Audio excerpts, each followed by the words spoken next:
দেখো রেকর্ডিং এর মেসেজ আছে আর স্ক্রিন শেয়ার আছে।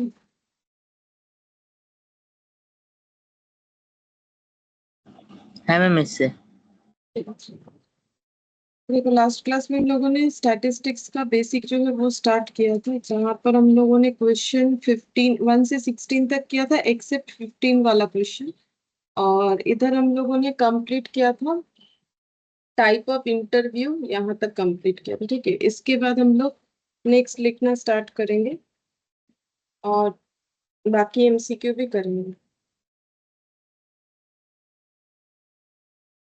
एक मिनट।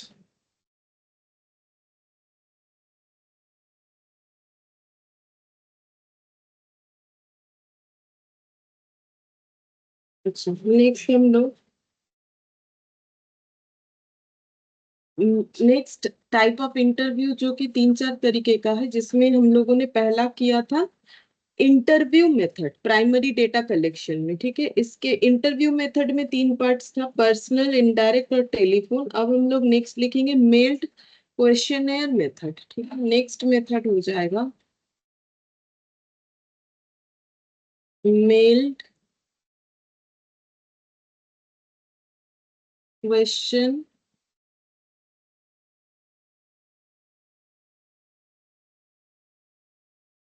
Questionnaire method. पहले लिखवा देते फिर समझा देंगे। मेल्ड मीन्स बाय पोस्ट और email.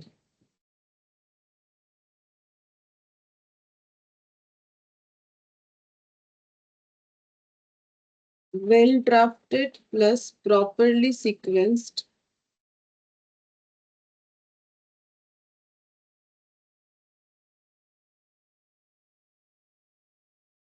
plus proper guideline, non responsive is maximum। तो प्राइमरी डेटा कलेक्शन का फर्स्ट मेथड हम लोगों ने लास्ट क्लास में ही लिख लिया था, जो कि था इंटरव्यू मेथड, जिसमें 3 प्रोसेस से इंटरव्यू हो सकता है। अब ये है मेल्ड क्वेश्चनियर मेथड। अब ये मेथड क्या होता है, देखो इसमें क्या होता है, एक ड्राफ्ट बना लिया जाता है। ड्राफ्ट का मतलब क्या हो गया, जैसे मान लो एक पूरा, जैसे कैसे बोले, जैसे मान लो कि कोई प्रोडक्ट खरीदते, जैसे मैंने लास्ट क्लास में एग्जांपल दिया था, तो हमें कोई फीडबैक फॉर्म दे सकता है ना, कि या फिर जैसे हम लोग कहीं घूमने गए तो फिर कहीं होटल में रहे तो फिर वो होटल वाला ना हमें एक फीडबैक फॉर्म दे सकता है कि इसमें लिख दीजिए कि आपको हमारा बिहेवियर कैसा लगा, फूड कैसा लगा। ठीक है, या फिर आपको हमारे स्टाफ कैसे लगे, उनका बिहेवियर कैसा लगा, नीट एंड क्लीन क्या था नहीं था। ठीक है, या फिर कुछ प्रोडक्ट मॉल में खरीदने जाते हैं तो वो लोग भी फीडबैक फॉर्म देते हैं कि आपको हमारे प्रोडक्ट का प्राइस कैसे लगा, प्रोडक्ट कैसे लगा, क्वालिटी वाइज कैसे लगा। तो ये जो पूरा एक मतलब फॉर्म रहता है, फॉर्म में एक के बाद एक जो चीज लिखा हुआ रहता है, उसको हम लोग बोलते हैं well drafted, properly sequenced, properly guideline के साथ। मतलब हमें जो फिलअप करना है वो कैसे करना है वो भी हमें बता दिया जाएगा, कि आप अगर इस डॉक्यूमेंट जो कि एक वेल ड्राफ्टेड है, ठीक है, वेल ड्राफ्ट मतलब हमें जैसा चाहिए हम लोग उस तरीके से उसे रेडी कर रहे हैं। ठीक है, क्या होता है ना, जब हम लोग इंटरव्यू करते हैं तो पूछते पूछते एक के बाद दूसरा, तो बहुत देखोगे बहुत इंटरव्यू ऐसे होता है जहां पर क्वेश्चन लिख के लेके आया जाता है, फिर पूछा जाता है ठीक है मेरा नेक्स्ट क्वेश्चन ये है, मेरा नेक्स्ट क्वेश्चन ये है, ताकि हम लोग भूल ना जाए। तो इसीलिए क्या होता है, मेल्ड क्वेश्चनियर मेथड में एक ड्राफ्ट में वेल ड्राफ्टेड कर लिया जाता है, जो भी हमें पूछना है क्वेश्चंस को प्रॉपरली एक के बाद एक सीक्वेंस के साथ और प्रॉपर गाइडलाइन के साथ, कि जिसको हम लोग ये ड्राफ्टेड डॉक्यूमेंट भेजेंगे। ठीक है, यहाँ पर हम लोग क्या करेंगे, खुद देने नहीं जाएंगे, हम लोग मेल कर देंगे, वो ड्राफ्ट डेटा को मेल कर देंगे कैसे मेल करेंगे, पोस्ट के थ्रू से भी कर सकते हैं, ईमेल के थ्रू से भी कर सकते हैं। जैसे हमारे पास प्रोडक्ट वोडक्ट खरीदने से, हमारे ईमेल वगैरह देने से, ईमेल में बहुत सारा लिंक आ जाता है, फिर फीडबैक मांगता है कि कैसा लगा, आप यहाँ गए थे, ठीक है, रेटिंग दे दीजिए, रिव्यू दे दीजिए। तो ये जो होता है, तो देखो रिव्यू हो गया एक छोटा सा मैटर, वेल ड्राफ्टेड मतलब एक के बाद एक बहुत सारा अगर क्वेश्चंस पूछ रहा है, ठीक है, अगर हम लोग फिलअप कर रहे हैं, तो मेल्ड क्वेश्चनियर मेथड का मतलब हो गया जो पूछना चाह रहा है वो ड्राफ्ट में सीक्वेंस के साथ एक के बाद एक क्वेश्चन, और उसको फिलअप कैसे करना है उस प्रॉपर गाइडलाइन के साथ हमें पोस्ट या मेल कर देगा। फिर हमारे पास आके पहुंचेगा वो चीज, तो हमें आंसर देना है। अब आंसर देना नहीं देना हमारे ऊपर डिपेंड करता है, हम लोग चाहे तो दे चाहे तो ना दे। हमारे मेल में हमेशा कितने सारे जो है लिंक आते रहते हैं, क्या हम लोग सारे लिंक ओपन करके देखते हैं, या फिर देखने से भी क्या आंसर देते हैं? जरूरी तो नहीं है। अगर बाय पोस्ट भी कुछ आ जाए तो हम लोग उसे फिलअप करने बैठेंगे, ऐसा भी तो कोई जरूरी नहीं है। इसीलिए इसमें बोल रहे हैं नॉन रेस्पॉन्सिव इज मैक्सिमम। इस तरीके से अगर हम लोग डेटा कलेक्ट करना चाहते हैं तो इसमें नॉन रिस्पॉन्स होने का चांसेस सबसे ज्यादा होता है, क्योंकि कोई अपना मेल खोल के जो डॉक्यूमेंट है उसे फिलअप करेगा कि नहीं, या फिर बाय पोस्ट मतलब आया है तो उस डॉक्यूमेंट को पढ़ के फिलअप करेगा कि नहीं, इसका चांसेस बहुत लो है, ठीक है। तो इसमें नॉन रिस्पॉन्सिव होने का चांसेस सबसे ज्यादा होता है, तो इसको बोलते हैं मेल्ड क्वेश्चनियर मेथड। उसके बाद हम लोग पढ़ेंगे observation method.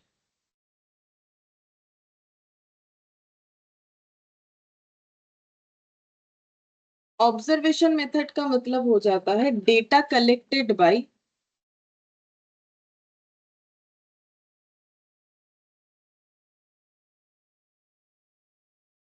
direct observation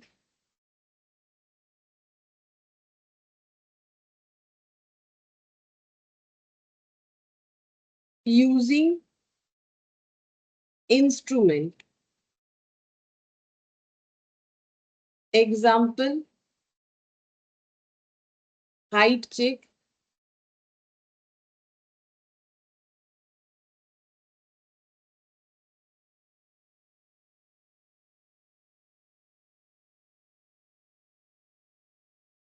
height spelling HEI,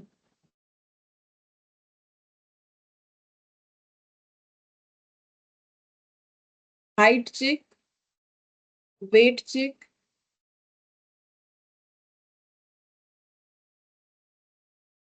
although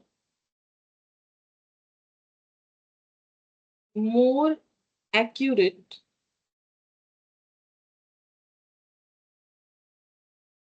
but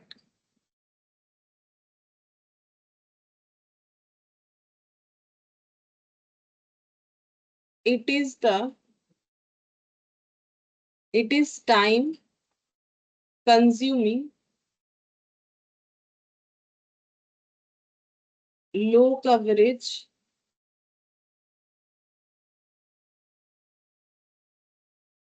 and laborious। तो ये भी हम समझा देते हैं। इसके बाद जो मेथड है प्राइमरी डेटा कलेक्शन का, वो है ऑब्जर्वेशन मेथड। अब ये ऑब्जर्वेशन मेथड क्या होता है, जैसे कि इस पे हम लोगों ने लास्ट एक एमसीक्यू कर भी लिया था। जैसे हमें क्लास में जितने स्टूडेंट है उनका हाइट चेक करना है, या फिर स्कूल में जितने स्टूडेंट है उनका वेट चेक करना है, तो हम लोग एक वेट मशीन लाएंगे, एक के बाद एक स्टूडेंट को वेट करेंगे, वो डेटा रिकॉर्ड करते जाएंगे। या फिर जो मेजरिंग टेप होता है जिससे हाइट चेक होता है, उससे हाइट चेक कर लेंगे, फिर डेटा को लिखते जाएंगे। तो ये जो प्रोसेस है ये काफी टाइम कंज्यूमिंग है, क्योंकि एक के बाद एक स्टूडेंट को जो है हाइट मेजर करना, फिर लिखना, फिर वेट मेजर करना, लिखना। तो ऑब्वियसली ये जो ऑब्जर्वेशन मेथड होता है जो कि इंस्ट्रूमेंट यूज करके होता है, कोई ना कोई इंस्ट्रूमेंट यूज करना। जैसे हाइट चेक करेंगे तो मेजरिंग टेप से करेंगे, वेट चेक करेंगे तो वेट मशीन का यूज करेंगे। तो इंस्ट्रूमेंट का यूज करके जब हम लोग कोई डेटा कलेक्ट करते हैं तो वो ऑब्जर्वेशन मेथड कहलाता है। और ये बहुत ही ज्यादा टाइम टेकिंग हो जाता है, टाइम जो है बहुत टाइम कंज्यूमिंग होगा। और इसमें लेकिन आंसर हमारे पास एक्यूरेट आएगा। जैसे अभी अगर हम पूछे कि तुम्हारा वेट कितना है, तो तुम जो बताओगे, ठीक है, हो सकता है वो एक्यूरेट नहीं बता रहे हो, क्योंकि जब वेट किया था और अभी का वेट में शायद फर्क है, या फिर जब हाइट मेजर किया था और अभी के हाइट में फर्क है। तो इसीलिए अगर हम तुरंत जो है मेजरमेंट इंस्ट्रूमेंट लेके मेजर करेंगे तो मुझे एक्यूरेट डेटा मिलेगा, लेकिन ऑब्वियसली टाइम तो मेरा जाएगा। और क्योंकि टाइम ज्यादा लगता है इसमें, तो हम लोग एक साथ बहुत ज्यादा लोगों को मतलब बहुत ज्यादा डेटा कलेक्ट नहीं कर सकते, मतलब कवरेज जो है वो बहुत कम होता है, और ये बहुत मेहनत वाला काम होता है, लेबरस होता है। ठीक है, ये हो गया हमारा ऑब्जर्वेशन मेथड। अच्छा, फिर नेक्स्ट हम लोग यहाँ पर लिखेंगे डी में क्वेश्चनियर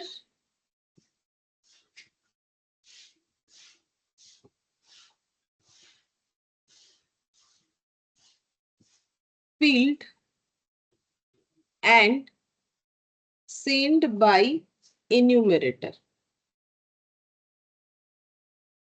इन्यूमरेटर बताते हैं ये क्या है।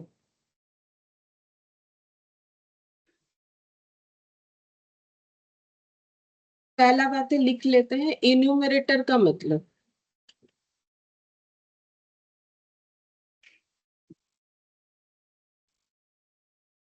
persons who directly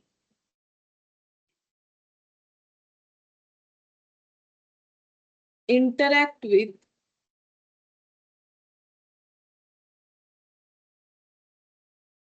respondent and fill the questionnaire.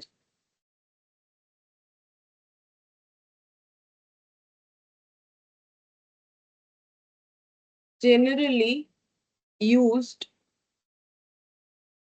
in case of सर्वे। ठीक है, समझाते हैं।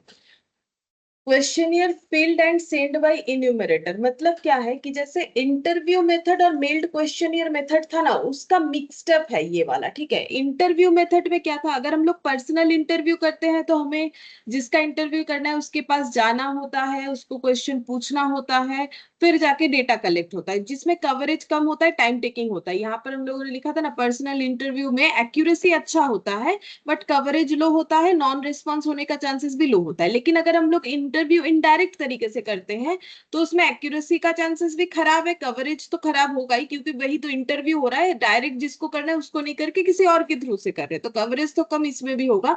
नॉन रिस्पॉन्स होने का चांसेस इसमें क्या है, जो कि लो होता है। ठीक है, क्योंकि हम अगर किसी को जाके पूछ ही लेते भाई ये वाला सवाल का आंसर दे दो, फिर वो क्या कुछ ना कुछ तो वो बोलेगा ना।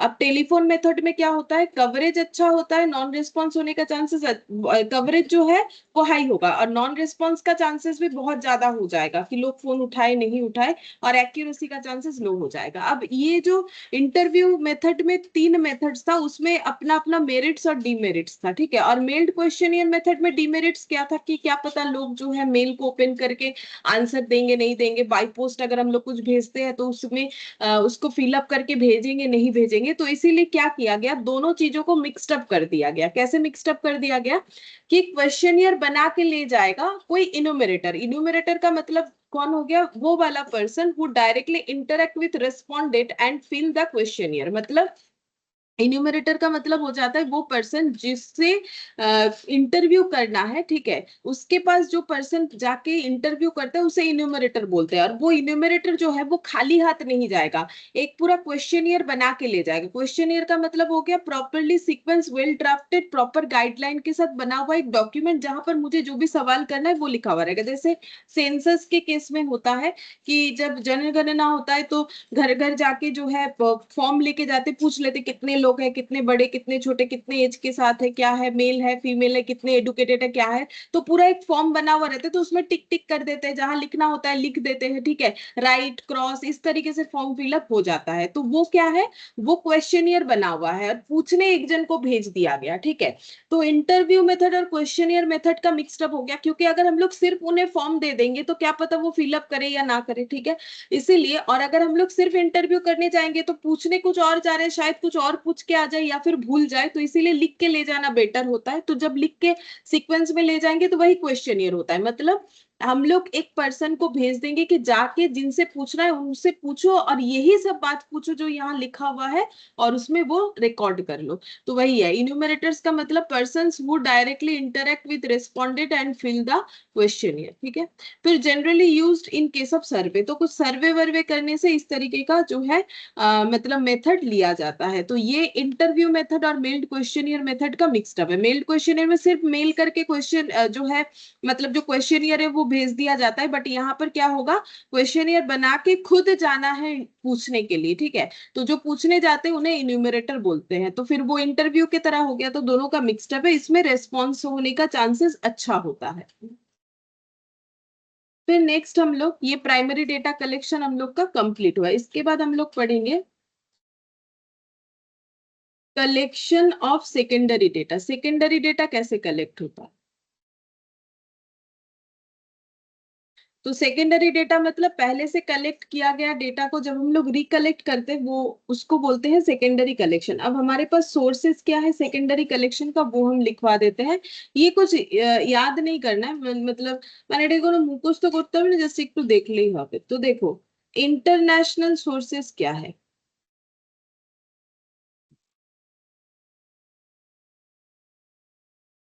जैसे कि हु है, ठीक है, वर्ल्ड हेल्थ ऑर्गेनाइजेशन। जैसे देखो कोविड के समय जब बहुत सारा डेटा निकल रहा था, तो बहुत से जगह से अलग अलग डेटा आ रहा था, लेकिन रिलायबल डेटा कहाँ से मिलेगा, हु से, ठीक है। क्योंकि ये जो है ये ऑथेंटिक सोर्स है। तो अगर हु कुछ बोल रहा है तो फिर हमें कंसर्न होना चाहिए, नहीं बोल रहा है तो कंसर्न होने का जरूरत नहीं होता। वैसे तो हजारों डेटा कुछ ना कुछ रोज ही दिखता है कि यहाँ कोविड हो रहा है, वहां कोविड हो रहा है, तो थोड़ा ना कोई इश्यूज हो रहा है। तो अगर हु कुछ बोले कि कुछ वार्निंग दे तो फिर हमें सोचना पड़ेगा, ठीक है। तो इंटरनेशनल सोर्सेस जैसे हु हो गया। अच्छा, ये हेल्थ के रिगार्डिंग हो गया, आईएलओ। आईएलओ है लेबर ऑर्गेनाइजेशन के बारे में हमें पता चलता है, international labour organisation.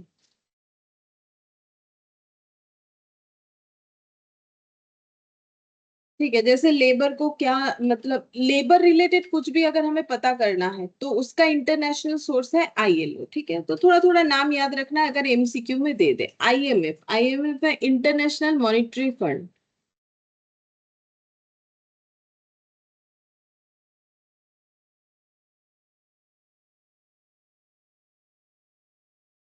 World bank etcetera, ठीक है। तो ये सब इंटरनेशनल सोर्सेस है। अगर हमें हेल्थ के बारे में पता करना है तो हु, लेबर ऑर्गेनाइजेशन तो आईएलओ, ठीक है। मॉनेटरी फंड के बारे में तो आईएमएफ, और वर्ल्ड बैंक जो है उससे भी हमें सोर्सेस मिल जाता है। फिर इंडिया में गवर्नमेंट सोर्सेस क्या है देखिए,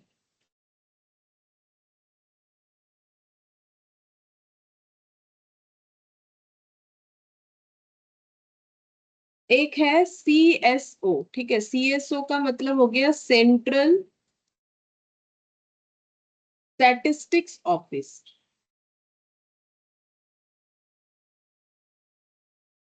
तो यहाँ पर हर एक तरीके का स्टैटिस्टिकल डेटा हमें मिलेगा।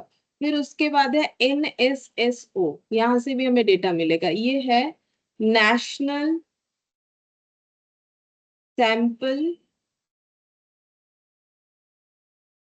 सर्वे ऑफिस। और इसके अलावा और भी बॉडीज है, लाइक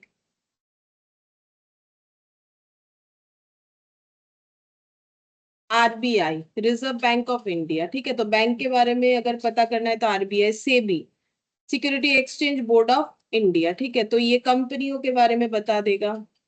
रेरा है, इरडा है, ठीक है। इरडा इंश्योरेंस के बारे में बताएगा, ठीक है। तो ये कुछ सोर्सेस मैंने लिख दिया, जरूरी नहीं है कि हमें ये सारा पूछे, जस्ट कॉमन सेंस के लिए, ठीक है, जनरल नॉलेज के लिए अगर पूछेगा तो ये सब में से पूछ सकता है, ठीक है। अच्छा, फिर इसके बाद कुछ रिसर्च पेपर, अच्छा कुछ प्राइवेट सोर्सेज भी हो सकते हैं, प्राइवेट एंड क्वासी गवर्नमेंट, ठीक है, सोर्सेस। क्वासी मतलब आधा गवर्नमेंट है आधा नहीं है, ठीक है, पार्शियली। जैसे कि ISI, Indian statistical institute, Indian statistical institute,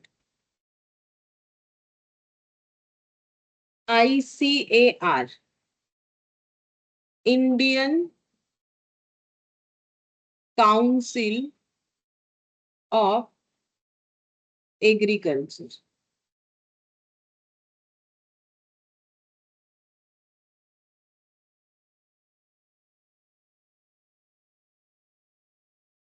NCERT, ये सब ठीक है।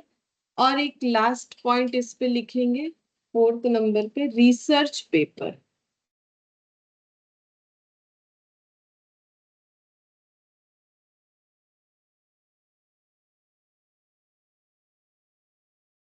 And other unpublished sources, research paper and other unpublished sources, मतलब जिसका कुछ गारंटी नहीं है, ऐसे कोई सोर्सेस अनपब्लिश्ड मतलब उस तरीके से अभी तक पब्लिश नहीं हुआ है। जैसे कि मान लो कुछ भी मूवी वगैरह देखते हो, उसके लास्ट में लिखा हुआ रहता है ना कि ये इस पे जो भी दिखाए गए हैं तो इसका हम लोगों ने इस जगह से ये डॉक्यूमेंट्स जो है इंफॉर्मेशन लिया है, बट इसके बारे में हमारे पास वैसा कुछ ऑथेंटिक जानकारी नहीं है, ठीक है। तो मतलब कुछ रिसर्च पेपर या ऐसे कोई डॉक्यूमेंट्स जो फुल्ली पब्लिश नहीं है या फिर जिसके बारे में कोई ऑथेंटिकेशन नहीं है, तो वो भी सोर्सेस हम लोग कभी कभी देखते हैं सेकेंडरी डेटा कलेक्ट करने के लिए, अगर हम लोग लेते हैं तो ठीक है। तो मेनली क्या क्या सोर्सेस हो सकता है वो मेन है।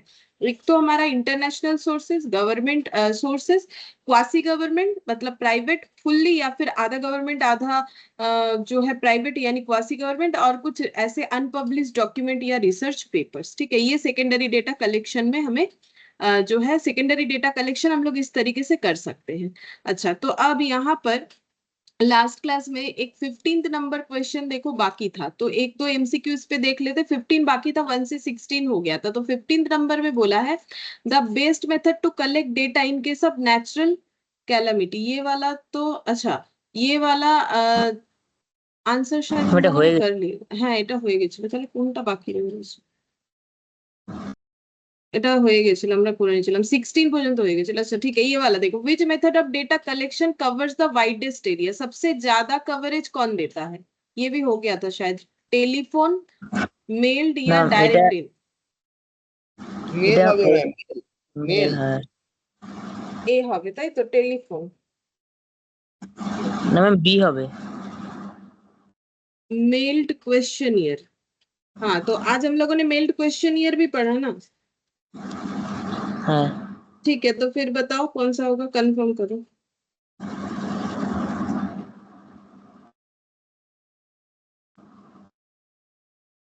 মেড কোশ্চেন ইয়ারই হবে। तो 17 का आंसर हम लोग का फिर क्या होना चाहिए? बी, ठीक है। क्योंकि आज हम लोगों ने पढ़ा ना कि टेलीफोन लोग उठाए ना उठाए, क्योंकि किसी के घर पे जाके अगर फॉर्म लेके कोई बैठ जाएगा पूछताछ करेगा तो उसे तो बताना पड़ेगा। तो widest area cover meld questionnaire का होगा, ठीक है। तो ये 17 वाला हो गया, तो ये यहाँ से हटा देते क्योंकि पता नहीं मैंने क्यों 15 लिख दिया था, शायद गलती से लिख दिया था। तो 17 वाला हुआ। चलो अब नेक्स्ट देखते हैं, the amount of non response is maximum in, कौन से में मैक्सिमम नॉन रिस्पॉन्स होता है? Meld questionnaire, interview, observation, all of this. सब में सबसे ज्यादा नॉन रिस्पॉन्स होने का ম্যাম মেল चांसेस? मेल को हाँ हाँ क्वेश्चन हाँ, सिर्फ ये वाला मेल्ड क्वेश्चनियर मेथड। अगर हम लोग मेल करके भेज देते हैं तो वो मेल खोले नहीं खोले हमें क्या पता, बट इंटरव्यू करने जाएंगे और ऑब्जर्वेशन मेथड, ये दोनों में तो हम लोग फिजिकली प्रेजेंट रहेंगे, जिससे पूछताछ करे वो भी रहेगा, तो फिर नॉन रिस्पॉन्स होने का चांसेस बहुत ही लो हो जाएगा। तो मैक्सिमम हो जाएगा मेल्ड क्वेश्चनियर में।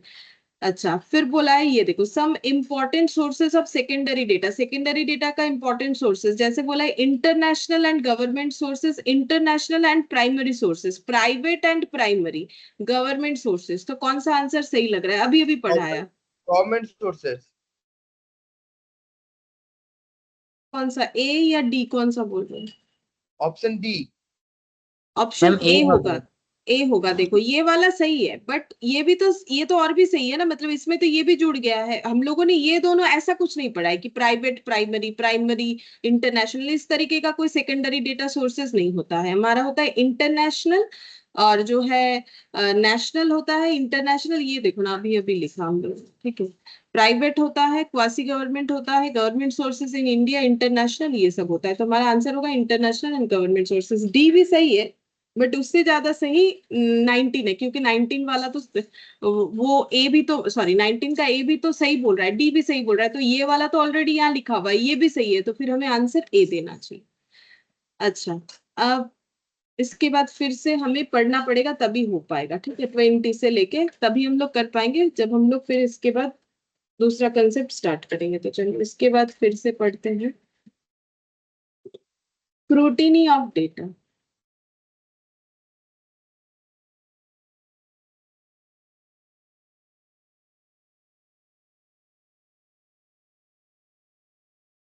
SCRUTINY।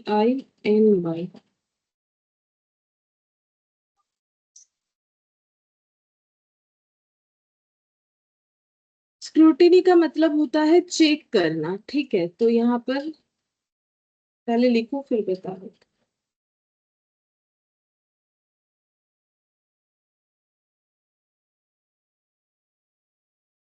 Checking accuracy of consistency of data। Accuracy का मतलब एरर फ्री होता है, ठीक है। अभी समझा दी, ये एक्यूरेसी के नीचे error free. Finding of errors by enumerator while filling or receiving questionnaire।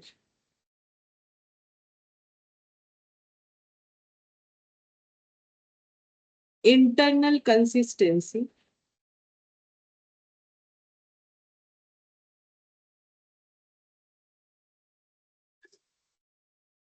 check, इसका मतलब होता है when two or more series of related data are given, check each other, consider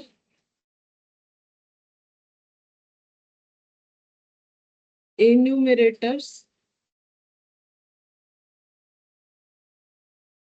bias while using data। समझाते हैं। तो सबसे पहला बात है कि स्क्रूटिनी का मतलब होता है चेक करना कि हम लोगों ने जो डेटा कलेक्ट किया है वो डेटा कितना एक्यूरेट है, मतलब एक्यूरेसी, ठीक है। और डेटा का कंसिस्टेंसी, तो एक्यूरेसी और कंसिस्टेंसी दोनों चेक करने को बोला जाता है कि स्क्रूटिनी कर रहे हैं। अब एक्यूरेसी का मतलब है कि जो डेटा हम लोगों ने कलेक्ट किया है वो सही है कि नहीं, ठीक है, एक्यूरेट है कि नहीं, कोई गलत डेटा तो हम लोगों ने कलेक्ट नहीं कर लिया, ठीक है। तो इसको हम लोग बोलते हैं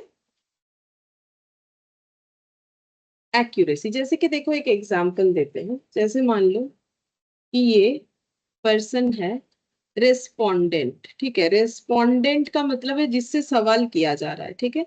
और ये जो है ये मान लो है इन्यूमरेटर। अब ये जा रहा है डेटा कलेक्ट करने, ठीक है। तो इनसे इनका नाम पूछ लिया, तो इन्होंने बता दिया मान लो मिस्टर ए, ठीक है।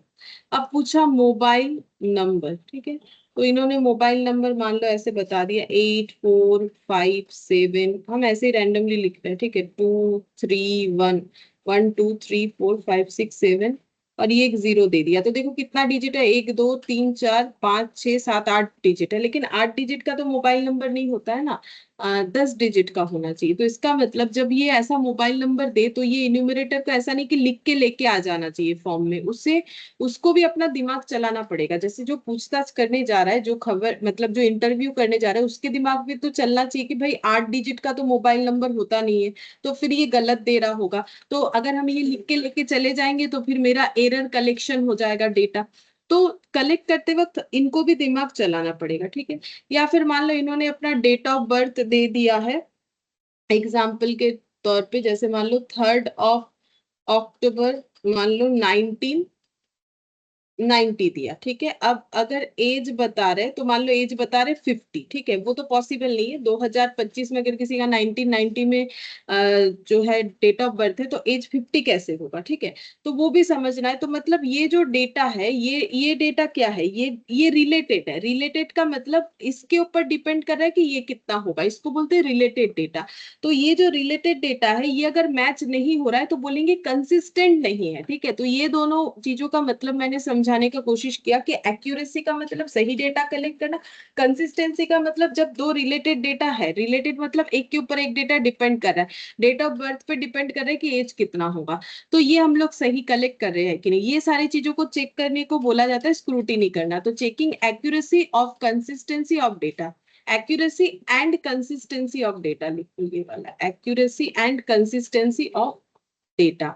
Finding of errors by enumerator while filling और रिसीविंग क्वेश्चनियर, बोल रहा है कि इन्यूमरेटर को फाइंड करना पड़ेगा कि उसने कुछ गलत डेटा कलेक्ट कर लिया है कि नहीं, जब वो क्वेश्चनियर मतलब जो फॉर्म है उसे फिलअप कर रहा था, या फिर जब उससे डेटा ले रहा था, या तो लिखते वक्त गलत किया होगा या तो लेते वक्त गलत किया होगा, कोई भी एक हो सकता है। इंटरनल कंसिस्टेंसी चेक का मतलब मैंने अभी समझाया कि एग्जांपल से यहाँ लिखा है व्हेन टू और more series of related data are given check each other, मतलब अगर रिलेटेड डेटा है तो एक दूसरे को चेक करके हमें देख लेना चाहिए, ऐसा नहीं कि कुछ भी बोला लिख के लेके आ गए, ठीक है। अब बोल रहा है कंसिडर इन्यूमरेटर बायस व्हाइल यूजिंग डेटा, और ये भी देखना पड़ेगा जो इन्यूमरेटर है वो रेस्पोंडेंट की तरफ बायस नहीं होना चाहिए। बायस का मतलब हो गया कि जैसे मान लो कि ये इसका कोई जान पहचान का है, ठीक है, कोई रिलेटेड पर्सन है, पता है इसको, मतलब जानता है, रिलेटिव है, कुछ भी है, तो हो सकता है कि वो डेटा कलेक्ट करते वक्त बायसनेस दिखाए। जैसे मान लो कि इनकम का डेटा कलेक्ट करना है तो बोला ठीक है हम कम करके लिख देंगे, बोल ही सकता है, ठीक है। तो कोई बायसनेस नहीं होना चाहिए, तो तभी स्क्रूटिनी पूरा पूरा होता है, ठीक है। तो स्क्रूटिनी का मतलब ये हो गया। अच्छा, अब यहाँ पर पूछते हैं ये वाला, internal consistency of the collected data can be checked when, बोल रहा है कि कंसिस्टेंसी डेटा का तभी चेक होता है व्हेन इंटरनल क्या लिखा है, when internal data are given, external data are given, two और more series are given, a number of related series are given. तो कंसिस्टेंसी कैसे चेक होता है, कौन सा वाला आंसर होगा, अभी पढ़ाया उसके ऊपर ही पूछ रहे हैं। सी হবে सी टू और मोर सीरीज टू और मोर सीरीज आर गिवन,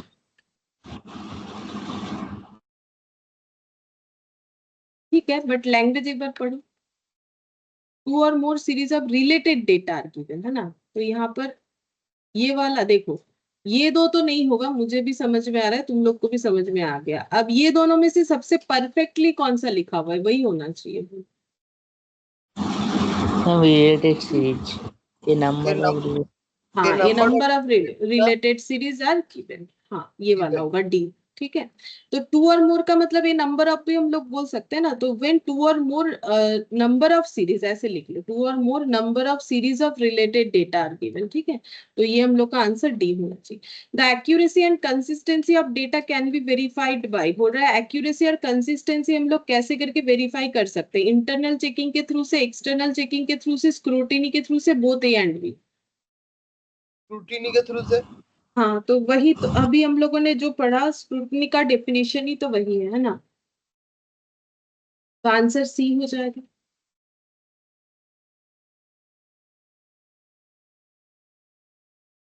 अच्छा, अब फिर दूसरा क्वेश्चन आ जा रहा है, तो अब नेक्स्ट फिर से पढ़ना पड़ेगा, तब हम लोग आंसर देते हैं। इसके बाद हम लोग पढ़ेंगे प्रेजेंटेशन ऑफ डेटा, ठीक है।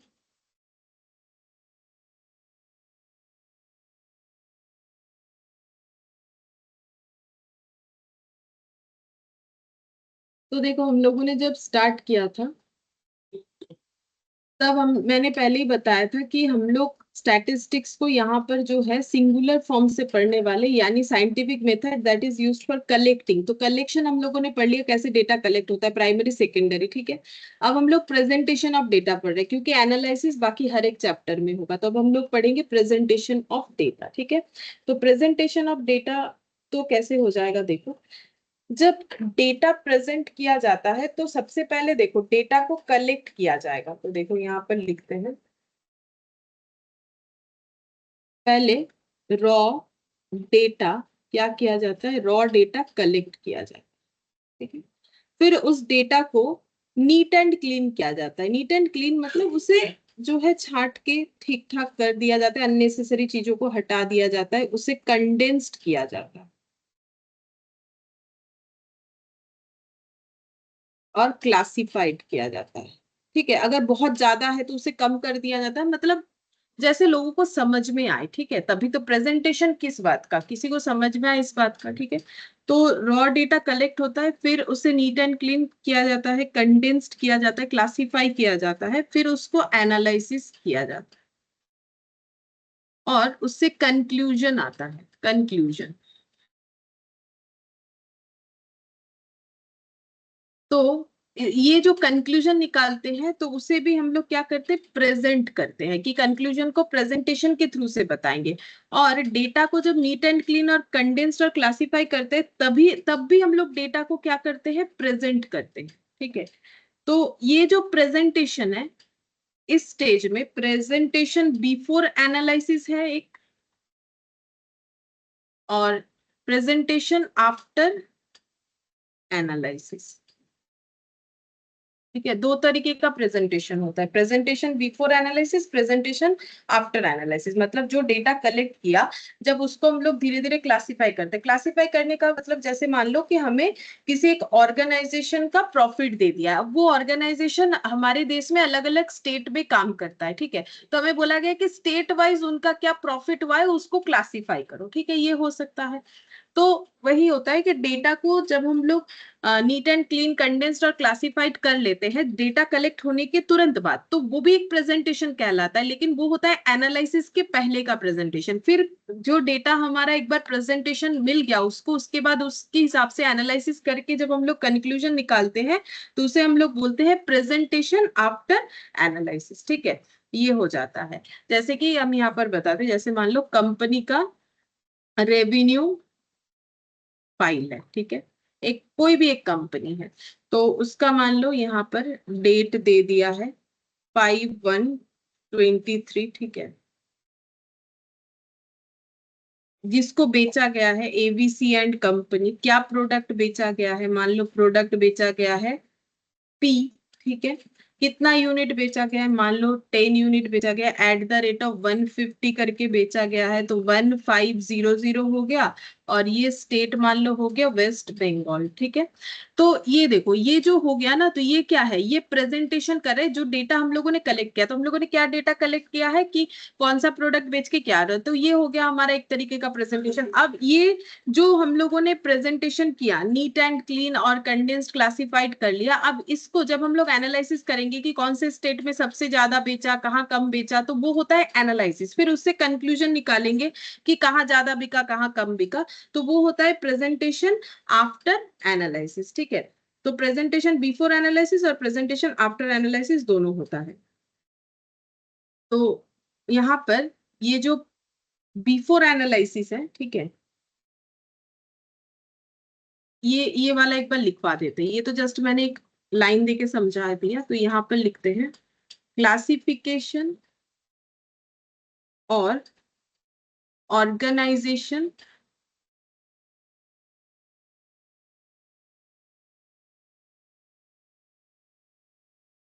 Of data. It may be defined as the process of arranging data on the basis of characteristics characteristic लिखो, characteristics under consideration into a number of group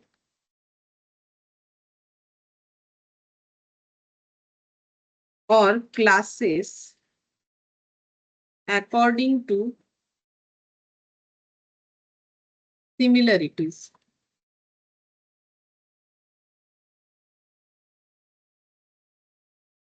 of the observation.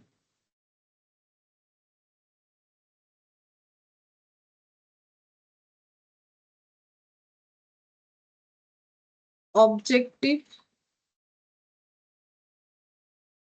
neat, precise, condensed data facilitate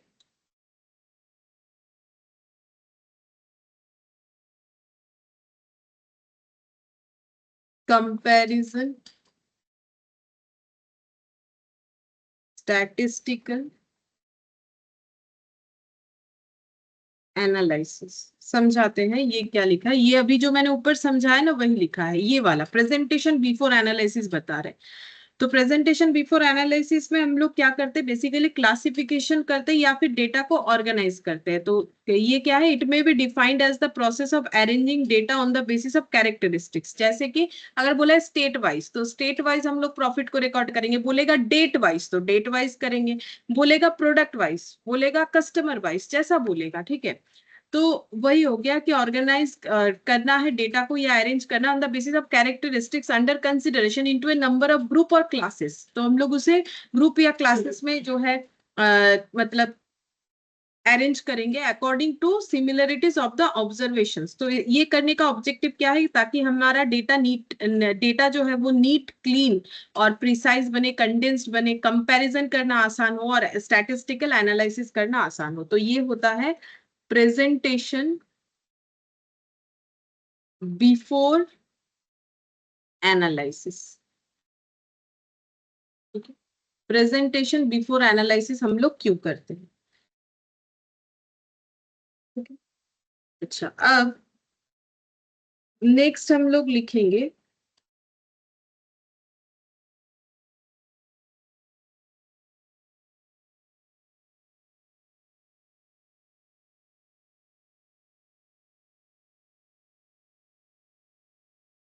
presentation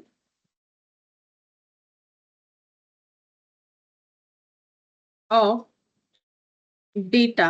ठीक है, ये तो before analysis हुआ। ठीक है, अब यहाँ पर जो मैंने बताया ना कि ये जो है हम लोग किसी क्लासिफिकेशन को कैसे कर सकते हैं, किसी एक पर्टिकुलर, ये देखो यहाँ पर क्या लिखा है, कोई कैरेक्टरिस्टिक्स बेसिस पे। ठीक है, तो वो हम बता रहे कैरेक्टरिस्टिक्स बेसिस पे यहाँ पर क्या होगा, थोड़ा सा वो डिटेल्स में बता रहे।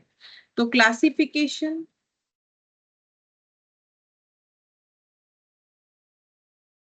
एंड ऑर्गेनाइजेशन ऑफ डेटा कितने तरीके से कर सकते हैं। तो पॉइंट पहले आ जाएगा, इसका मतलब क्या होता है, means process of arranging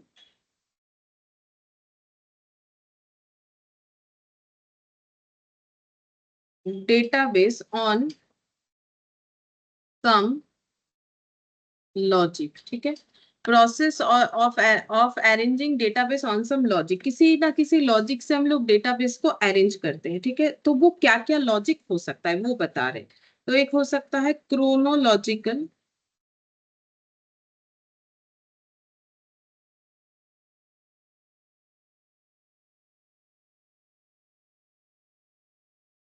chronological और टेम्पोरल और time series data.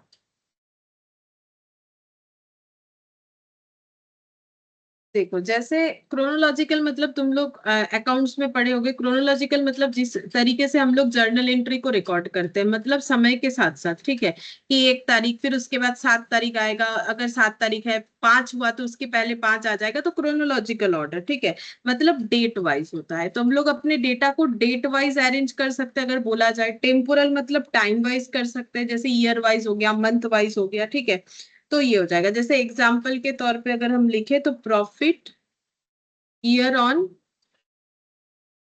Year of a company, ठीक है, ये जो है profit year on year of a company. अगर हम लोग किसी कंपनी का सालों साल का प्रॉफिट जो है रिकॉर्ड करेंगे तो वो टाइम सीरीज डेटा कहलाएगा। समय के हिसाब से रिकॉर्ड करेंगे फर्स्ट ईयर सेकंड ईयर तो वो टेम्पोरल कहला जाएगा, ठीक है। और डेट वाइज रिकॉर्ड करेंगे, इस डेट को इतना प्रॉफिट, उस डेट को उतना प्रॉफिट, तो वो क्रोनोलॉजिकल हो जाएगा। तो ये क्लासिफिकेशन जो यहाँ पर लिखा था ना, ये जो क्लासिफिकेशन करना, क्लासिफिकेशन और ऑर्गेनाइजेशन ऑफ डेटा, तो उसी को हम थोड़ा सा यहाँ पर और डिटेल्स में लिख रहा है कि उसमें क्या क्या हो सकता है, मतलब बेसिकली ऑन द बेसिस हम सम कैरेक्टरिस्टिक्स, अभी कैरेक्टरिस्टिक्स क्या क्या हो सकता है वो लिख रहे हैं। तो एक तो ये हो गया। दूसरा जियोग्राफिकल तरीके से, मतलब जैसे स्टेट वाइज लिख दिया,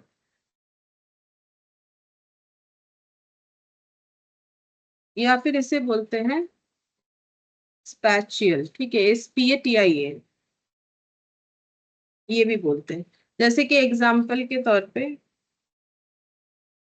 वेदर इन नॉर्थ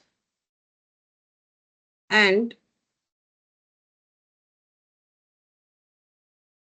सॉरी इसको ना लिखो, स्पेलिंग गलत हो गया, weather in north and south India. North India का वेदर कैसा है, साउथ इंडिया का वेदर कैसा है, ठीक है। या फिर और एक example, profit of a company in various state of India, ठीक है, इंडिया के अलग अलग स्टेट में कोई कंपनी ने कैसा प्रॉफिट कमाया है। तो फिर वो भी क्या कर रहा है, जियोग्राफिकल एरिया के हिसाब से हम लोग बात को समझ रहे हैं ना, क्योंकि स्टेट मतलब क्या, अलग अलग एरिया हो गए। अच्छा, अब ये हम लोगों ने पढ़ लिया कि देखो प्रेजेंटेशन ऑफ डेटा क्या होता है। जैसे कि सबसे पहले हम लोगों ने देखा 2 तरीके का प्रेजेंटेशन होता है, एक होता है बिफोर एनालिसिस, एक होता है आफ्टर एनालिसिस। बिफोर एनालिसिस क्यों करते हैं, ताकि डेटा हमारा नीट क्लीन कंडेंस्ड हो, क्लासिफाइड हो। अब यहाँ पर वही चीज लिखा था, it may be defined as the process of arranging data on the basis of some characteristics under consideration into a number of group or classes according to similarities of the observations, ठीक है। तो अब वो क्या क्या classes हो सकता है, तो वो हो सकता है chronological, temporal, time series, geographical, ठीक है। इस तरीके के बेसिस पे हम लोग डेटा को क्लासिफाई कर सकते हैं। ये करने से फायदा क्या होता है, डेटा नीट होता है, प्रिसाइज होता है, कंडेंस्ड होता है, फिर कंपैरिजन करना आसान होता है, स्टैटिस्टिकल एनालिसिस करना आसान हो जाता है, इसीलिए किया जाता है, ठीक है। अच्छा, अब इसके बाद हम लोग लिखेंगे क्वांटिटेटिव और कार्डिनल डेटा। ये क्या होता है, क्वांटिटेटिव और cardinal data,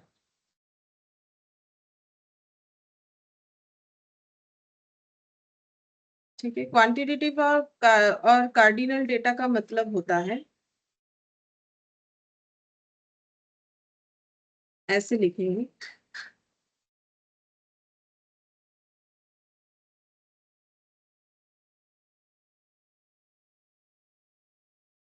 number of left handed batsman in cricket team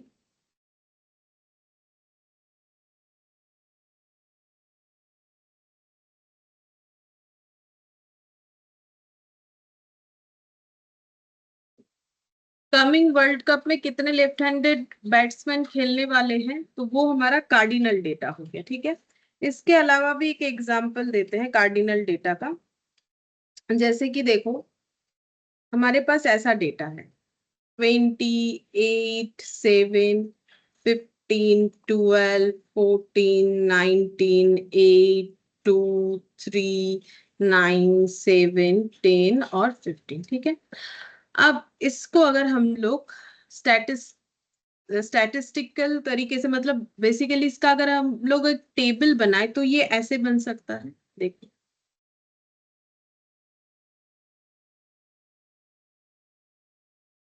जैसे मान लो हम लोगों ने कोई रेंज बना लिया, ठीक है। रेंज जैसे कैसे हो सकता है, ये मान लो मार्क्स ऑफ स्टूडेंट है, ठीक है, मान लेते हैं ये मार्क्स ऑफ स्टूडेंट है। तो आउट ऑफ 30 किसी को इतना मिला, या फिर आउट ऑफ 25 मान लो, ऐसे ऐसे मिला है। तो हम लोगों ने इसको ऐसे करके रेंज बना लिया, 0 to 5, 6 to 10, 11 to 15 और 16 to 20, ठीक है। तो 0 to 5 में क्या क्या आ जाएगा, तो देखो 20 कहाँ आएगा, यहाँ। तो ये फ्रीक्वेंसी के लिए ना ये टैली मार्क दिया जाता है। तो टैली मार्क को हम लोग ऐसे एक जो है स्ट्रोक बोलते हैं इसे, ये एक ऐसा डंडा जैसा लगा देते हैं, इसे बोलते हैं स्ट्रोक। तो 20 कहाँ आएगा, 16 से 20 वाले रेंज में आ जाएगा। 8 कहाँ पर आएगा, 6 से 10 में आ जाएगा। 8 मिला है एक जन को। 7 7 भी यहाँ पर आ जाएगा, सेकंड यहाँ पर हो गया। 15 15 यहाँ पर आ जाएगा। 12 12 भी यहाँ पर आ जाएगा। 14 14 भी हम लोग का यहाँ पर आ जाएगा। 19 19 हम लोग का यहाँ पर आ जाएगा। 8 8 हम लोग का यहाँ पर आ जाएगा। 2 2 यहाँ पर आ जाएगा। 3 यहाँ पर आ जाएगा। 9 यहाँ पर आ जाएगा। 7 7 यहाँ पर आ जाएगा। लेकिन स्ट्रोक का रूल है, 4 लगने के बाद पांचवा ऐसे लगेगा, ठीक है। 1 2 3 4, फिफ्थ इसके बाद नहीं लगता है, फिफ्थ ऐसे लगता है, ठीक है। तो ये रूल्स है, तो इसको हम लोग बोलते हैं स्ट्रोक। तो ये 5 नंबर हो गया, तो ये हो गया आई थिंक 7। फिर उसके बाद 10 10 हम लोग का यहाँ पर आ जाएगा। तो इसके बाद फिर से एक लग गया। 15 15 यहाँ पर आ जाएगा। तो ये कितना हो गया, ये 2 हो गया, ये 5 और एक 6 हो गया, ये 4 हो गया, ये 2 हो गया। तो टोटल कितना हो जाएगा, 4 6 10, 2 12 13 14, ठीक है। टोटल इतना हो गया। तो यहाँ पर हम लोगों ने डेटा को क्या किया है, देखो डेटा कार्डिनल या क्वांटिटेटिव डेटा, मतलब क्वांटिटी के बेसिस पे अगर हम लोग डेटा को डिस्ट्रीब्यूट करते हैं, तो देखो हम लोगों ने क्वांटिटी के बेसिस पे ही किया, ठीक है, कि 0 से 5 इस तरीके से। तो क्वांटिटी के बेसिस पे जब हम लोग डेटा को डिस्ट्रीब्यूट करते हैं तो उसे हम लोग बोलते हैं कार्डिनल डेटा। अच्छा, और एक होता है क्वालिटेटिव और ऑर्डिनल डेटा।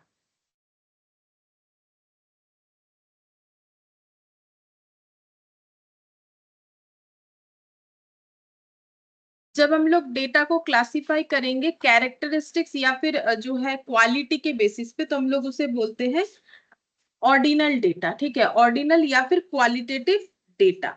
जैसे कि example, rating top 10 songs by radio मिर्ची, ठीक है। तो जैसे देखो गाना होता है ना हर वीक की, ये सब गाने टॉप 10 पे है, ये है वो है। तो वो गाने को तो हम लोग क्या कर रहे हैं, मार्क दे के, ठीक है, कि ये 5 नंबर पे है, कि ये 7 नंबर पे है, कि 1 नंबर पे है, तो उसको रेटिंग दे रहे हैं। तो रेटिंग दे के क्या कर रहे हैं कि उसका क्वालिटी को हम लोग डिफाइन कर रहे हैं कि हाँ लोगों ने इतना ज्यादा पसंद किया, इतना अच्छा क्वालिटी का है, तो ये नंबर 1 पे है, ये नंबर 2 पे है। इस तरीके से जो होता है उसे हम लोग बोलते हैं क्वालिटेटिव डेटा, ठीक है। तो क्वालिटी के हिसाब से जब हम लोग डिस्ट्रीब्यूट करते हैं। इसके अलावा भी एक एग्जांपल हो सकता है, जैसे कि मान लो कि किसी तरीके का ओलंपिक होता है ना, ओलंपिक हुआ, ठीक है, उसमें क्या मिलता है, जैसे मान लो गोल्ड मिलता है, सिल्वर मिलता है, ठीक है, ब्रॉन्ज मिलता है, ठीक है। तो जब किसी प्लेयर को गोल्ड सिल्वर या ब्रॉन्ज, या किसी देश को जब मिलता है, बेसिकली देश के हिसाब से ही तुम लोग अगर विकी में देखोगे तो मिल जाएगा। तो जैसे गोल्ड मिला, सिल्वर मिला, ब्रॉन्ज मिला, तुम लोगों ने क्लासिफाई कैसे किया, क्वालिटी के हिसाब से, कि गोल्ड क्या, गोल्ड मतलब क्या होता है, सिल्वर और ब्रॉन्ज, ठीक है। अब कितना कितना मिला कौन से देश को, जब हम लोग लिखते हैं वो हो जाता है हमारा ऑर्डिनल कार्डिनल डेटा, ठीक है। जैसे कौन से देश को, इंडिया को कितना गोल्ड मिला, कितना सिल्वर मिला, कितना ब्रॉन्ज मिला, क्वांटिटी जब बताएंगे तो वो डेटा हो जाएगा क्वांटिटेटिव या कार्डिनल डेटा। लेकिन जब हम लोग बोल रहे हैं कि गोल्ड सिल्वर और ब्रॉन्ज ये इस तरीके से बोल रहे हैं, तो वो हो जाता है हमारा ऑर्डिनल डेटा, ठीक है। तो जब कुछ चीजों का कैरेक्टरिस्टिक्स या क्वालिटी बताता है तो वो क्वालिटेटिव या ऑर्डिनल डेटा, और जब क्वांटिटी के हिसाब से चलता है तो वो हो जाता है हम लोग का क्वांटिटेटिव या फिर कार्डिनल डेटा। अच्छा, अब देखते हैं कुछ यहाँ पर क्वेश्चंस हमें मिल रहा है कि नहीं। नहीं, फिलहाल तो कुछ नहीं दिख रहा है मुझे। अम,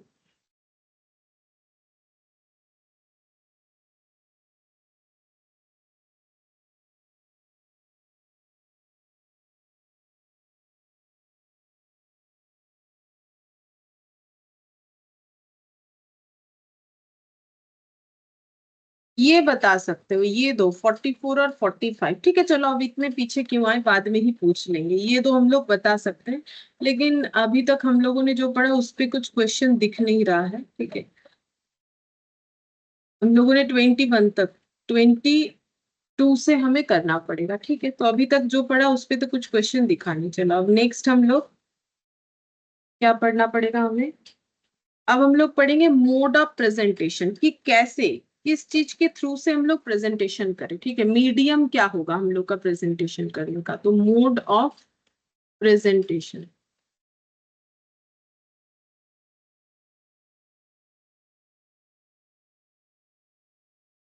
एक होता है टेक्सचुअल। टेक्सचुअल प्रेजेंटेशन का मतलब, जैसे तुम लोग कभी न्यूज़पेपर पढ़ते हो तो वहां पर हर तरीके का प्रेजेंटेशन तुम लोग को दिखेगा। जब लिखा हुआ रहता है पैराग्राफ वाइज जो है डेटा, तो वो होता है टेक्सचुअल। ठीक है, तो व्हेन, जैसे कि देखो ये टेक्सचुअल है, ये जो दिख रहा है ना, ये देखो, ये जो सब लिखा हुआ है, ये जैसे एक डायग्राम जैसा है।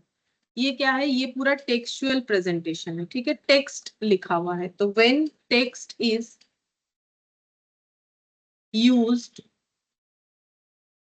In the form of para और सीरीज। ठीक है, पैरा और सीरीज में, सॉरी, पैरा और सेंटेंस लिखना चाहिए।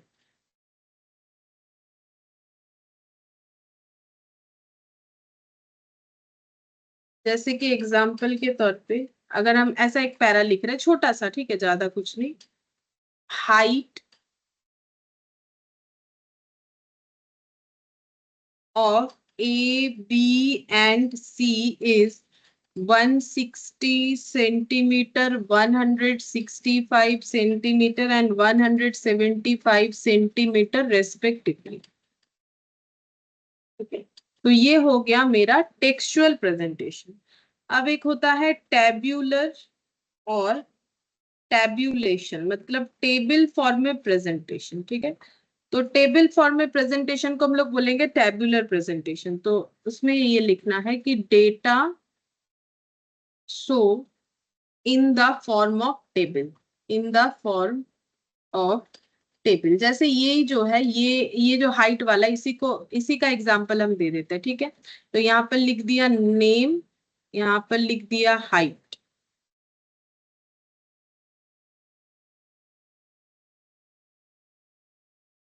ए बी और सी, ठीक है, तीन लोगों का हाइट 160, 165, 175। तो देखो ये पढ़ के समझने में टाइम लगता है, क्यों?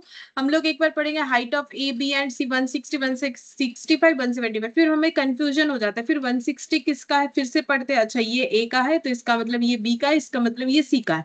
तो ये टाइम टेकिंग है, लेकिन अगर इसे देखेंगे तो बहुत आसानी से समझ जाएंगे। अच्छा ए बी सी, तो इसमें से डेटा को लेना और उसमें से डेटा कलेक्ट करना, दोनों में बहुत फर्क है, ये समझना। ठीक है, अंडरस्टैंड करो, कलेक्ट करो, जो भी करो, तो ये फॉर्म ज्यादा मतलब इजी है, जबकि वो कंपेयर टू दिस फॉर्म, ठीक है, टेक्सचुअल फॉर्म।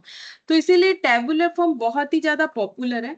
और ये टैबुलर फॉर्म जो है, इसमें इसका क्या क्या बेनिफिट है वो लिखेंगे, क्योंकि वो पूछ लेता है हमें क्वेश्चन में। It is preferred over textual form as, ये टेक्सचुअल से ज्यादा प्रेफर इसलिए किया जाता है क्योंकि यूजफुल इन इजी कंपैरिजन। ठीक है, ये कंपेयर करना बहुत आसान है। कॉम्प्लिकेटेड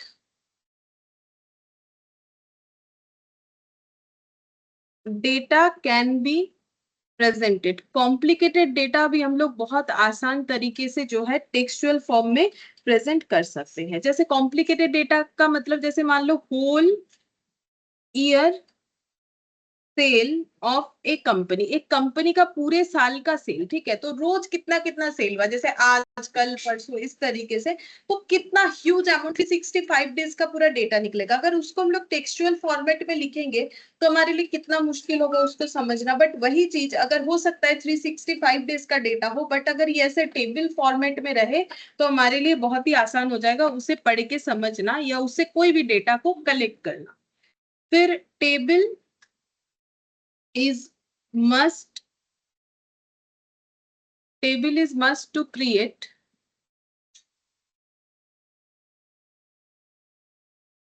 ए डायग्राम। अगर हमें कभी भी कोई भी डायग्राम बनाना है तो बिना टेबल के नहीं बनता है डायग्राम। जैसे तुम लोग इकोनॉमिक्स में डायग्राम बनाते हो ना, जैसे ऐसे ये सब डायग्राम बनाते हो, ऐसे ये सब देखोगे या बुक्स में कोई भी डायग्राम देखोगे तो वो डायग्राम कैसे बना, उसके अगेंस्ट में एक टेबल था, जिस टेबल के डेटा को हम लोगों ने ग्राफ पेपर पे प्लॉट करना होता है, तब जाके हम लोग डायग्राम बना सकते हैं। तो डायग्राम का प्रेजेंटेशन टेबल बिना अधूरा है, बिना टेबल के वो बन ही नहीं सकता है। ठीक है, no analysis possible without diagram.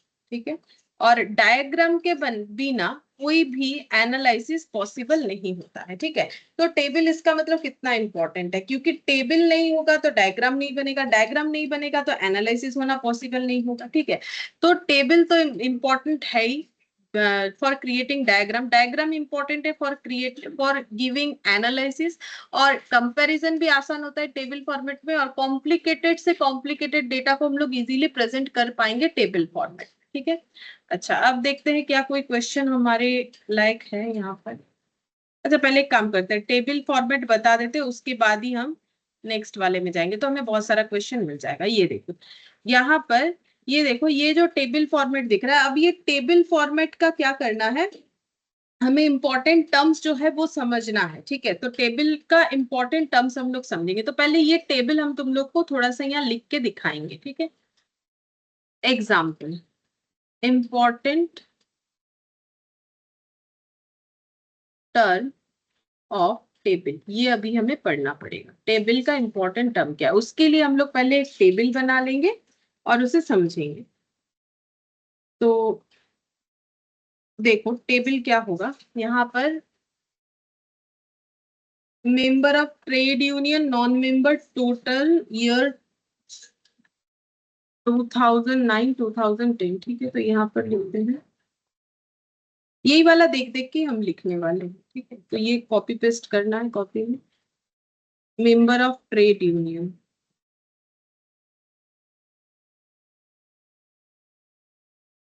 Member, non member और टोटल।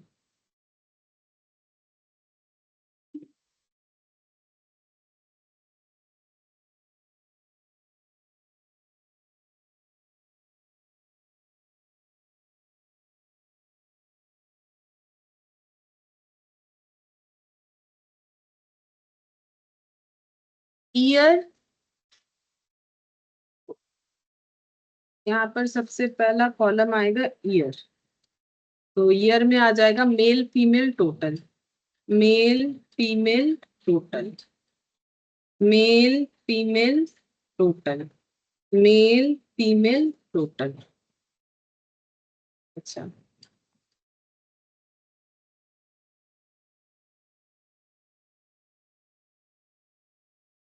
Male female total. अच्छा, फिर 2009 2010,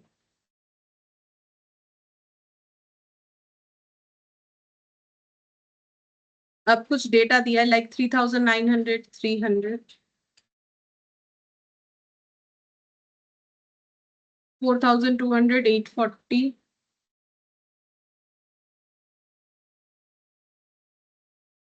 4200, 5040,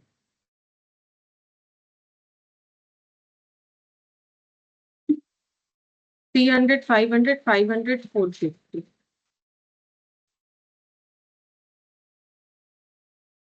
800, 950,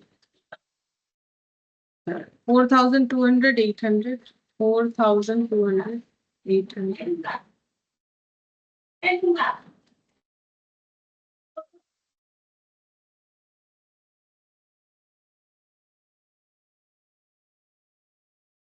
5990।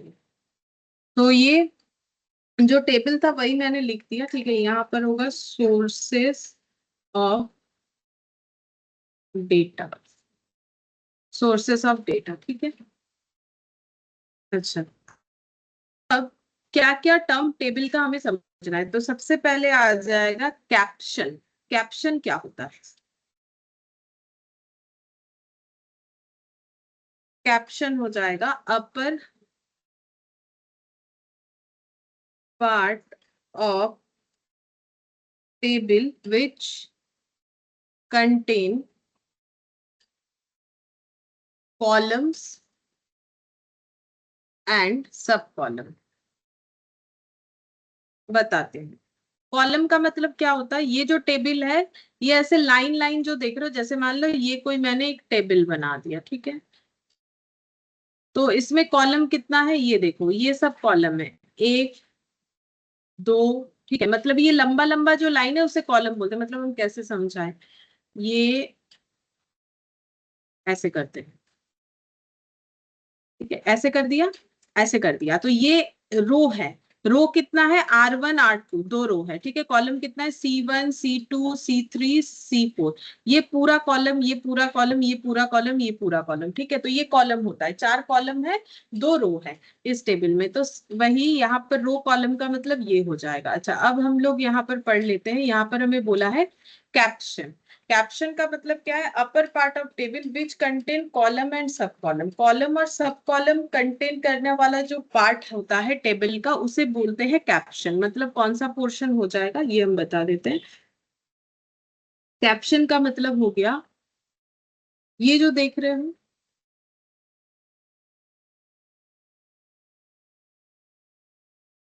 ये अपर पार्ट, ठीक है। कॉलम और सब कॉलम मतलब यहाँ पर हम लिखेंगे तो समझ में आएगा, आ जाएगा ये ऐसे। ये जो पोर्शन है, जो मैंने ग्रीन कलर से किया हुआ है, ठीक है, तुम लोग पेंसिल से कर लेना, हम इसको हटा देंगे, नहीं तो मेरे यहाँ पर बहुत ज्यादा हो जाए। इसको बोलते हैं हम लोग कैप्शन, ठीक है। अपर पार्ट टेबल का ऊपर वाला पार्ट होगा, ठीक है। विच कंटेन्स कॉलम एंड सब कॉलम। तो कॉलम कौन कौन सा है? ये देखो, कॉलम है ये member of trade union, non member, और ये टोटल, ठीक है। और सब कॉलम कौन सा है? सब कॉलम है ये member, sorry, male female total, male female total, male female total, ठीक है। तो ये हो जाएगा। तो यहाँ पर कैप्शन का मतलब ये हो गया, ठीक है। कैप्शन के बाद हमें पढ़ना है यहाँ पर, यहाँ एग्जाम्पल लिख देते हैं, देखो। Member of trade union plus non member plus total, ठीक है। ये हम लोग का हो गया कॉलम। और मेल फीमेल टोटल जो लिखा हुआ है वो सब मिला के हो जा रहा है सब कॉलम। अब बॉक्स सेट, बॉक्स सेट। तो बॉक्स सेट का मतलब क्या होगा? एंटायर अपर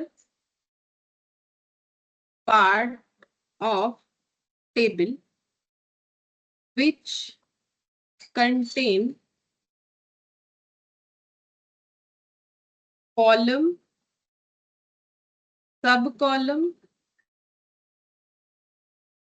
and, एक मिनट, बॉक्स सेट में लिखो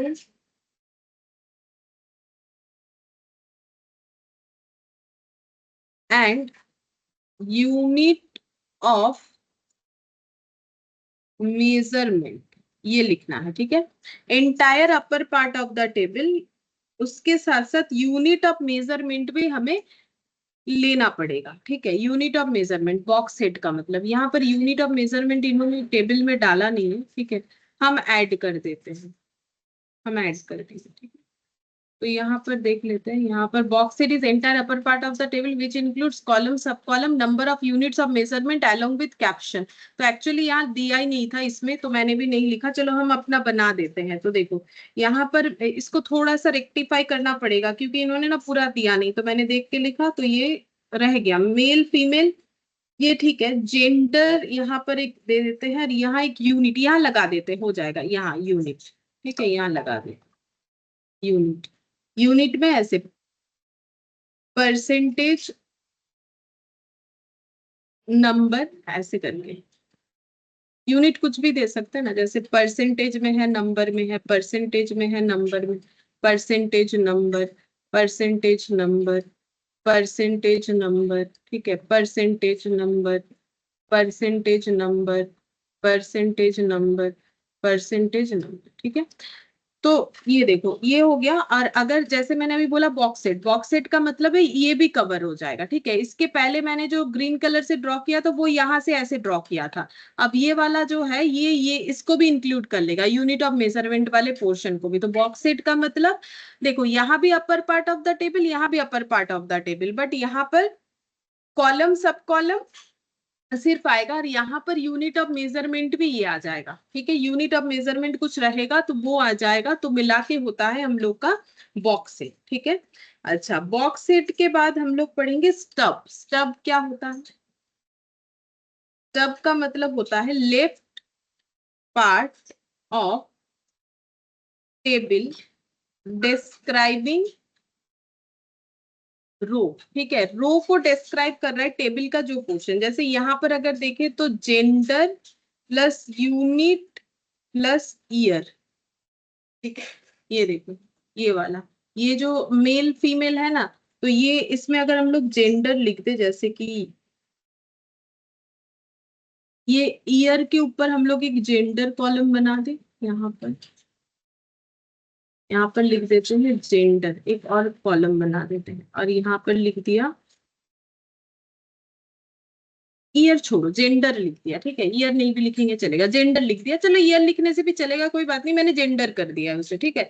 तो लेफ्ट पार्ट ऑफ टेबल मतलब टेबल का लेफ्ट पार्ट, अगर ईयर रहेगा तो भी नो इशू, ये left part of the table, क्योंकि मैंने एग्जाम्पल में जेंडर लिख दिया इस वजह से। तो जेंडर यूनिट प्लस ईयर, ठीक है, जेंडर यूनिट और ये ईयर 2009 2010 ये ईयर दिख रहा है ना, तो वो सारी चीज मिला के जो है वो हो जाता है हम लोग का स्टब, ठीक है। और लास्ट है बॉडी, लास्ट नहीं, और दो है बॉडी।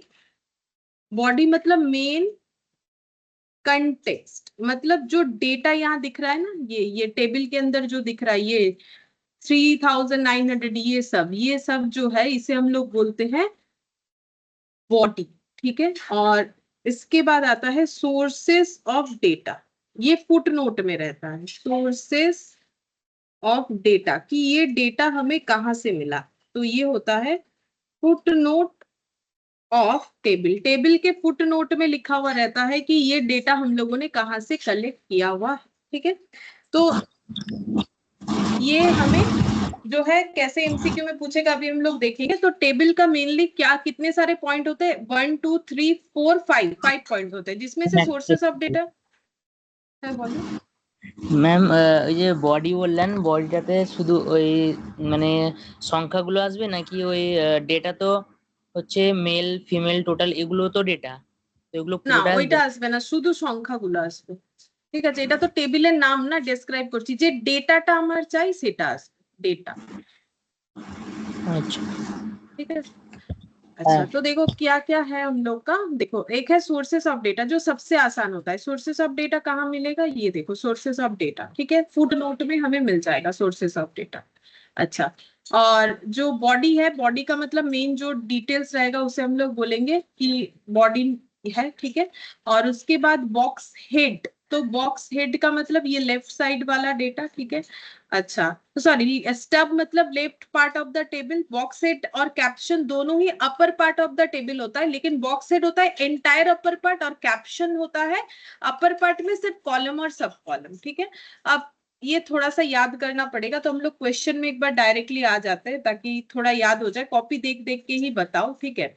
जैसे कि यहाँ पर सबसे पहला क्वेश्चन हम लोग का ये वाला आ जाएगा 22, ठीक है। The mode of presentation of data, data present करने का क्या क्या मोड है, तो मैंने अभी तुम लोग को क्या क्या बताया है, टेक्सचुअल बताया है, टेबल बताया है, और कुछ नहीं बताया, लेकिन फिर भी तुम लोग क्या मुझे आंसर दे सकते हो, कौन सा ऑप्शन होगा? ম্যাম এ হবে। हाँ, टेक्सचुअल, टेबल और डायग्राम। डायग्राम मैंने बताया तो नहीं है, लेकिन हम बोल तो रहे थे ना। हाँ, ए होगा, टेक्सचुअल, टैबुलेशन और डायग्राम। डायग्राम का मतलब हो जाएगा जैसे बार डायग्राम, चार्ट, जैसे मैंने बोला ना, तुम लोग इकोनॉमिक्स में डायग्राम बनाते हो, लाइन डायग्राम बहुत सारा होता है। तो 22 का आंसर हम लोग का हो जाएगा यहाँ पर A. The best method of presentation of data, सबसे best method presentation of data का क्या है? तो थोड़ा कॉमन सेंस से हम लोग बोल सकते हैं टेक्सचुअल, टेबुलर, डायग्राम और डी, कौन सा होगा? डायग्राम। हम टेबुलर मेथड बेस्ट मेथड होता है, ठीक है, क्योंकि टेबल से ही डायग्राम बनता है। डायग्रामेटिक मेथड बेस्ट मेथड नहीं होता है, क्योंकि उसमें एक्यूरेसी होने का चांसेस कभी कभार कम हो जाता है, क्योंकि कभी कभी क्या होता है ना, जो लाइन वगैरह हम लोग ड्रॉ करते हैं वो कभी कभी हम लोग थोड़ा कंप्लीट करने के लिए फ्री हैंड से भी बना देते हैं, तो सबसे एक्यूरेट मेथड टेबल वाला ही होता है, ठीक है। ड्रॉ से कभी भी एक्यूरेसी नहीं आता है। फिर यहाँ पर बोला है कि द मोस्ट एट्रैक्टिव मेथड क्या होगा? एट्रैक्टिव मतलब जो देखने में इंसान को अच्छा लगेगा, तो बोलो डायग्राम। डायग्राम, ठीक है। हम diagram.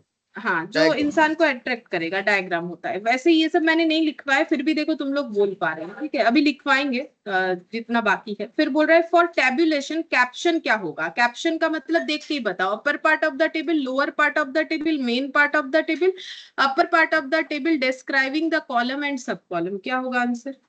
Ma'am describing D the होते। कॉलम एंड सब कॉलम। डी होगा, हाँ। स्टब, स्टब कौन सा हो जाएगा? हम left side of the table. हाँ, लेकिन क्या डिस्क्राइबिंग कॉलम, डिस्क्राइबिंग रो, कौन सा आंसर होगा? दो है ना आंसर। Describing column.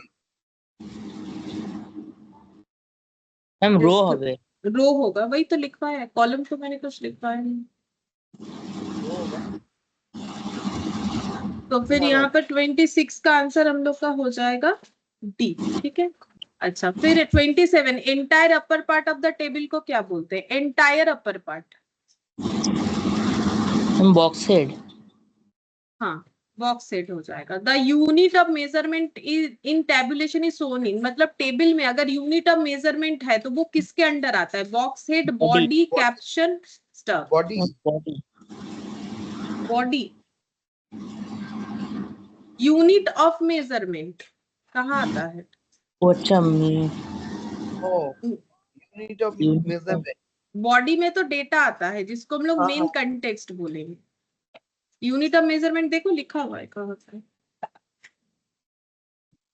स्टब्स में होगा शायद।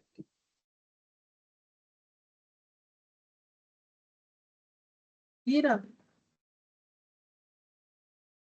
कहाँ बॉक्स आता है? सेट। Box set. सेट में आता है। यूनिट ऑफ मेजरमेंट कहाँ आता है? बॉक्स सेट में आता है। 28 का आंसर हम लोग का ए है।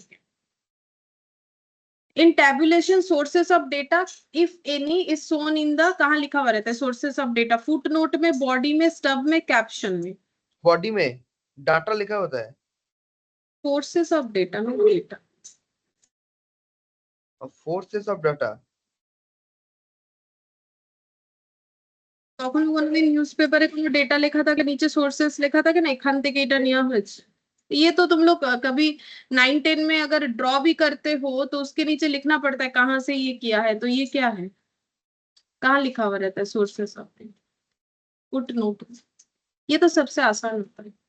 तो नॉर्मल हम लोग कभी भी ड्रॉ करते हैं तो वहां लिखते ही है कि कहाँ से, या कोई भी न्यूज़पेपर आज ही खोल के देखना, कहीं पर भी कोई डेटा रहेगा नीचे लिखा हुआ रहता है कहाँ से वो डेटा कलेक्ट हुआ है, तो वो हमेशा फुट नोट में ही लिखना पड़ता है कि सोर्सेस ऑफ डेटा कहाँ से लिया गया है।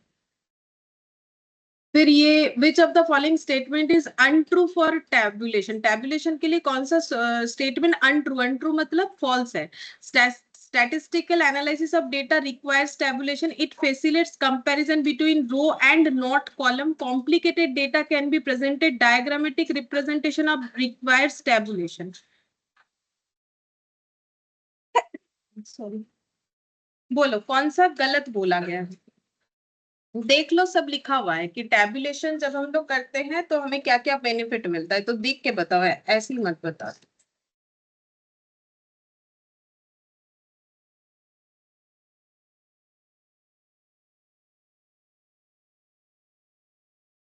कुछ नहीं बता सको?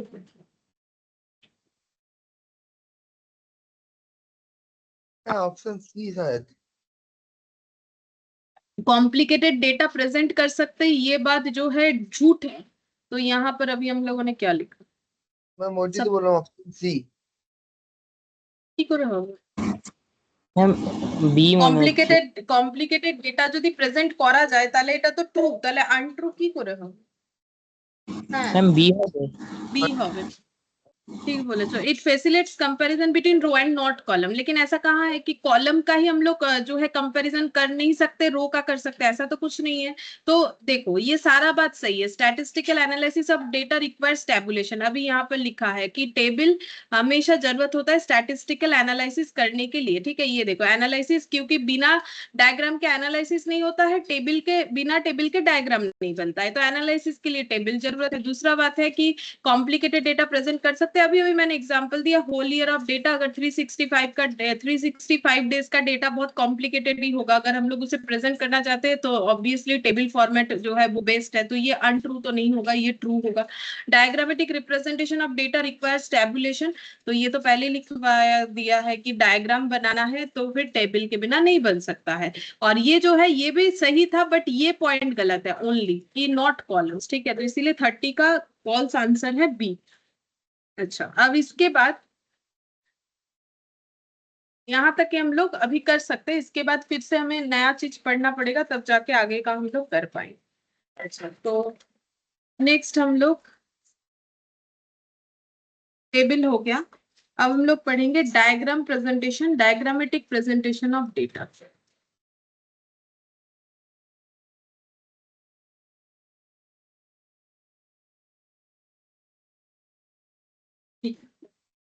तो डायग्रामेटिक प्रेजेंटेशन ऑफ डेटा, सबसे पहला बात है कि डायग्राम कैसे हमें हेल्प कर सकता है। तो can be helpful for layman without having much knowledge of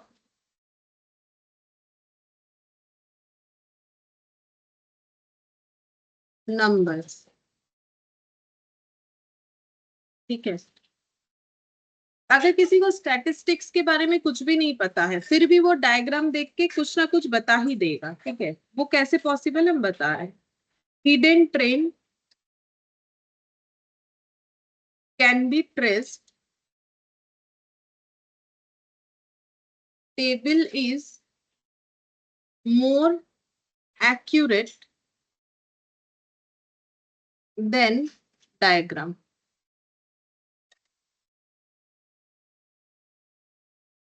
smooth कर ऐसे लिख के रख बताते हैं। देखो सबसे पहले बोला है कि जो डायग्राम प्रेजेंटेशन है वो लेमैन भी उससे कुछ ना कुछ आंसर दे ही देगा। ये कैसे पॉसिबल है, जैसे मान लो एक हम बार डायग्राम बना रहे हैं, जैसे कि ये एक कंपनी का प्रॉफिट के लिए बना रहे। ठीक है, तो ये ऐसे हो गया, फिर इसके बाद वाला ये ऐसे हो गया। ठीक है, ये 3 प्रॉफिट दिया हुआ है।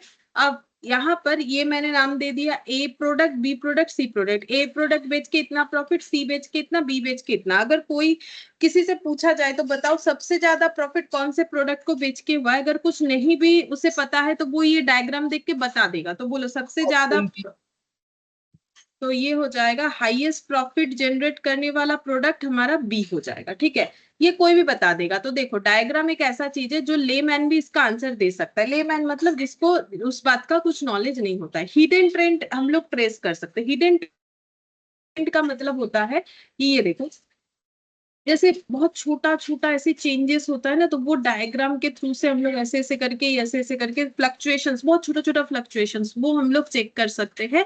कि देखो अब जैसे बहुत सारा डेटा दिया हुआ है 2.01 2.01100001, तो इसमें ना हमें चेंजेस पता नहीं चलता कितना है। लेकिन इस तरीके का जब छोटा छोटा चेंजेस को हम लोग डायग्राम में दिखाते हैं तो हिडन ट्रेंड, अगर कुछ ट्रेंड हमें दिख रहा है कि जैसे देखो यहाँ पर बढ़ रहा है घट रहा है, तो ये हिडन ट्रेंड हम लोग बहुत आसानी से आइडेंटिफाई कर सकते हैं। और टेबल जो है, लेकिन टेबल एक्यूरेट ज्यादा होता है डायग्राम से। क्यों? क्योंकि कभी कभी जरूरत पड़े ना तो हम लोग स्मूथ कर्व बना देते हैं। स्मूथ कर्व का मतलब हम लोग देख रहे हैं कि डेटा एक ऐसा है कि डायग्राम हमसे बन नहीं रहा है, तो हम लोग उसको ठीक है चलो ये थोड़ा और नीचे होना चाहिए, ऐसे करके ऐसे बना देते हैं, मतलब स्मूथ कर्व ड्रॉ कर देते हैं। मतलब डेटा एक्चुअली ड्रॉ हो नहीं पा रहा है, तो ड्रॉ ताकि एग्जीक्यूट हो जाए ड्रॉइंग, तो उसके लिए हम लोग उसको थोड़ा सा इधर उधर कर देते हैं। बट डेटा को तो इधर उधर करने का जरूरत नहीं। जैसे मान लो 0.001 और 0.0001, ठीक है, ये चीज हम लोग जो है डायग्राम में इस तरीके का जो है डिफरेंसेस बहुत ज्यादा नहीं दिखा सकते, क्योंकि ड्रॉ करते वक्त अगर थोड़ा सा इधर उधर होता है तो हम लोग स्मूथली उसे ड्रॉ करके निकल जाते हैं। तो हिडन ट्रेंड बता सकता है बट एक्यूरेसी नहीं दे सकता है। ठीक है, ये हो जाता है हमारा डायग्राम प्रेजेंटेशन का एक प्रॉब्लम। ठीक है, तो प्रॉब्लम ये है कि हम लोग कभी कभार उसका स्मूथ कर्व बना देते हैं। अच्छा चीज ये है कि हिडन ट्रेंड हमें बताता है, लेमैन भी इसे बता सकता है। अब कितने तरीके का डायग्राम होता है, देखो 3 तरीके का होता है। एक होता है लाइन डायग्राम। ম্যাম ম্যাম এই যে হিডেন ট্রেন্ড ক্যান বি তারপর কি লেখা যায় একটু বলুন।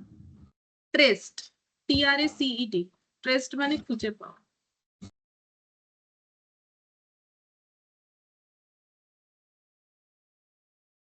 लाइन डायग्राम और हिस्टोग्राम। ठीक है, तो ये हम लोग पढ़े कितने तरीके का डायग्राम होता है। तो पहला है लाइन डायग्राम या हिस्टोग्राम। अच्छा, अब ये कैसा होता है देखो, इसमें लिख लेते फिर हम समझाते हैं। Plotting points in graph and join to make a line. Use generally for time series, variable y is plotted against t. For wide fluctuation, log chart or ratio chart is used. Log y is plotted against t. For 2 or more series of same unit hyphen देके multiple line chart is use for 2 or more series of distinct unit multiple axis chart is used। समझाते हैं क्या है। देखो, सबसे पहले line diagram या histogram कैसे देखने में होगा वो हम तुम लोग को यहाँ पर दिखा देते हैं। ये रहा, ये रहा लाइन डायग्राम। ठीक है, तो यहाँ पर कैसे दिया है, तो लाइन डायग्राम देखो कैसे दिया है। यहाँ पर प्रॉफिट दिया है रुपीज इन लाख में। तो देखो यहाँ टाइम यहाँ पर दिया है 2009, 2010, 2011, 2012, 2013, 2014। ठीक है, इतने साल का प्रॉफिट है कितना, 5, 8, 9, 6, 12, 15, 24 दिया हुआ है। तो ये सब लैख में है। ठीक है, तो यहाँ पर कैसे करके डेटा बनाए, 5, 10, 15। तो 5 मतलब क्या हो जाएगा, 2009 का 5। तो देखो यहाँ पर बना दिया। 8 मतलब कितना हो जाएगा, 5, 6, 7, 8। तो लगभग यहाँ पर तो देखो यहाँ एक सर्कल बना दिया 10 में। फिर उसके बाद 9, 9 मतलब जस्ट 10 के थोड़ा नीचे, तो 8 के ऊपर, तो ये हो जाएगा। 12 मतलब ये देखो 10, 11, 12। तो 12 मतलब सॉरी ये 6 है। ठीक है, 5, 8, 9 के बाद 6 फिर 12। अच्छा, 6 मतलब 5 के ठीक यहाँ पर, मतलब ये 8 है, ये वाला 8 है, ये 9 है। तो 6 मतलब इसके नीचे और थोड़ा नीचे, ये देखो 2012 में 6, फिर 12, 12 मतलब 15 के थोड़ा नीचे, तो ये देखो 12। ठीक है, फिर 15, तो 15 जस्ट यहाँ पर, ये देखो। और फिर 24, 24 मतलब 25 के जस्ट एक पॉइंट नीचे। ठीक है, तो वो ग्राफ पेपर रहेगा तो उससे समझ में आ जाता है, लेकिन तुम लोग को कुछ ड्रॉ व्रॉ नहीं करने देगा। ये समझा रहे इसलिए ताकि तुम लोग चीजों को समझ पाओ। फिर हम लोगों ने क्या किया, ये जो भी पॉइंट किया उसको ऐसे जोड़ दिया जैसे जैसे पॉइंट हमारा जा रहा है। तो इससे जो डायग्राम बन के रेडी हो गया, इसको हम लोग बोलते हैं लाइन डायग्राम। अब देखो वही लिखा हुआ है, प्लॉटिंग पॉइंट्स इन ग्राफ, तो एक ग्राफ रहेगा जहां पर हमें पॉइंट को प्लॉट करना पड़ेगा। तो सबसे पहले हम लोगों ने पॉइंट ही प्लॉट किया, ठीक है। फिर ज्वाइन करना पड़ेगा सबको ताकि एक लाइन बन जाए, तो ज्वाइन कर दिया टू मेक ए लाइन, ठीक है। फिर बोल रहे use generally for time series, बोल रहे नॉर्मली टाइम सीरीज मतलब टाइम रिलेटेड कोई डेटा होता है तो हम लोग लाइन डायग्राम या हिस्टोग्राम का यूज करते हैं। तो बोल रहे वेरिएबल डेटा वाई में जाता है और टाइम जो है वो एक्स में जाएगा। ये देखो टाइम एक्स एक्सिस में जाएगा और जो वेरिएबल है जिसको टाइम बेसिस पे अलॉट करना है वो वाई एक्सिस में जाएगा। ये हमें यहाँ पर बताया है कि variable Y is plotted against T. तो वाई जो है वो वेरिएबल डेटा होगा कि क्या चेंजेस हो रहा है, टी यानी टाइम जो कि हमारे एक्स एक्सिस में होगा। अगर बोल रहा है कि बहुत ज्यादा वाइड फ्लक्चुएशंस है तो लॉग चार्ट या रेशियो चार्ट का यूज किया जाता है। अब ये चीज क्या है, ये नीचे का 3 ये समझने वाला है। तो पहला बोल रहा है कि अगर हमारा बहुत ज्यादा फ्लक्चुएशंस है तो हम लोग लॉग चार्ट का यूज करते हैं। जैसे कि देखो हम यहाँ पर बता रहे ईयर, जैसे मान लो ईयर है हम लोग का इस तरीके से 2012, 2013, 2014 और 2015, ठीक है। तो प्रॉफिट हम लिख ले रहे हैं, प्रॉफिट है हम लोग का यहाँ पर 10, ये मान लो सब इन लैख है, 10, 100, 1000 और 10,000, ठीक है। तो लॉग वाई कितना हो जाएगा। तो देखो अब ये लॉग क्यों यूज करे पहले ये बात समझ लो। जैसे मान लो हम लोगों ने यहाँ पर लॉग छोड़ो, हम लोगों ने यहाँ पर एक जो है एक्स एक्सिस वाई एक्सिस बना लिया। ये एक्स एक्सिस होता है, ये वाई एक्सिस होता है। अब हमें प्लॉट करना है प्रॉफिट को। तो ईयर क्या है, ईयर है 12, 13, 14 और ये 15, ठीक है। हमें क्या करना है, प्लॉट करना है 10 लाख, 100 लाख, 1000 लाख और 10,000 लाख। अब देखो फ्लक्चुएशंस कितना ज्यादा है, 10 के बाद सीधा 10 टाइम्स एक्स्ट्रा 100, 100 के बाद 10 टाइम एक्स्ट्रा 1000, 1000 के बाद 10 टाइम 10,000। अब इसको यहाँ प्लॉट कैसे करोगे, मान लो यहाँ 10 से स्टार्ट किया और उसके बाद यहाँ पर 100 कर दिया, ठीक है। 100 कर दिया, फिर उसके मतलब गैप तो मेरा सिमिलर होना चाहिए ना, तो हम 10 के बाद डायरेक्टली 100 तो नहीं कर सकते। तो अगर हम यहाँ 100 ले रहे हैं तो फिर 10 कैसे लेंगे, तो मुझे मिनिमम 10 तो लेना ही पड़ेगा, मैक्सिमम 10,000 तक जाएगा। तो 10 के बाद मान लो 20 या मान लो 50 किया, ठीक है। तो उसके बाद 100 हो जाएगा, फिर उसके बाद 150। तो देखो एक ग्राफ पेपर में ये आना बहुत मुश्किल है, मतलब डेटा अगर बहुत ज्यादा फ्लक्चुएट कर रहा है, मतलब 10 से सीधा 100 हो गया फिर 1000 हो गया, तो उस केस में ना आसान नहीं है कि ग्राफ पेपर में हम लोग चीजों को प्लॉट कर दे। तो उसमें हमें लॉग का कैलकुलेशन करना पड़ता है। लॉग तुम लोग मैथ्स में पढ़ोगे, तुम लोग का लॉग चैप्टर है।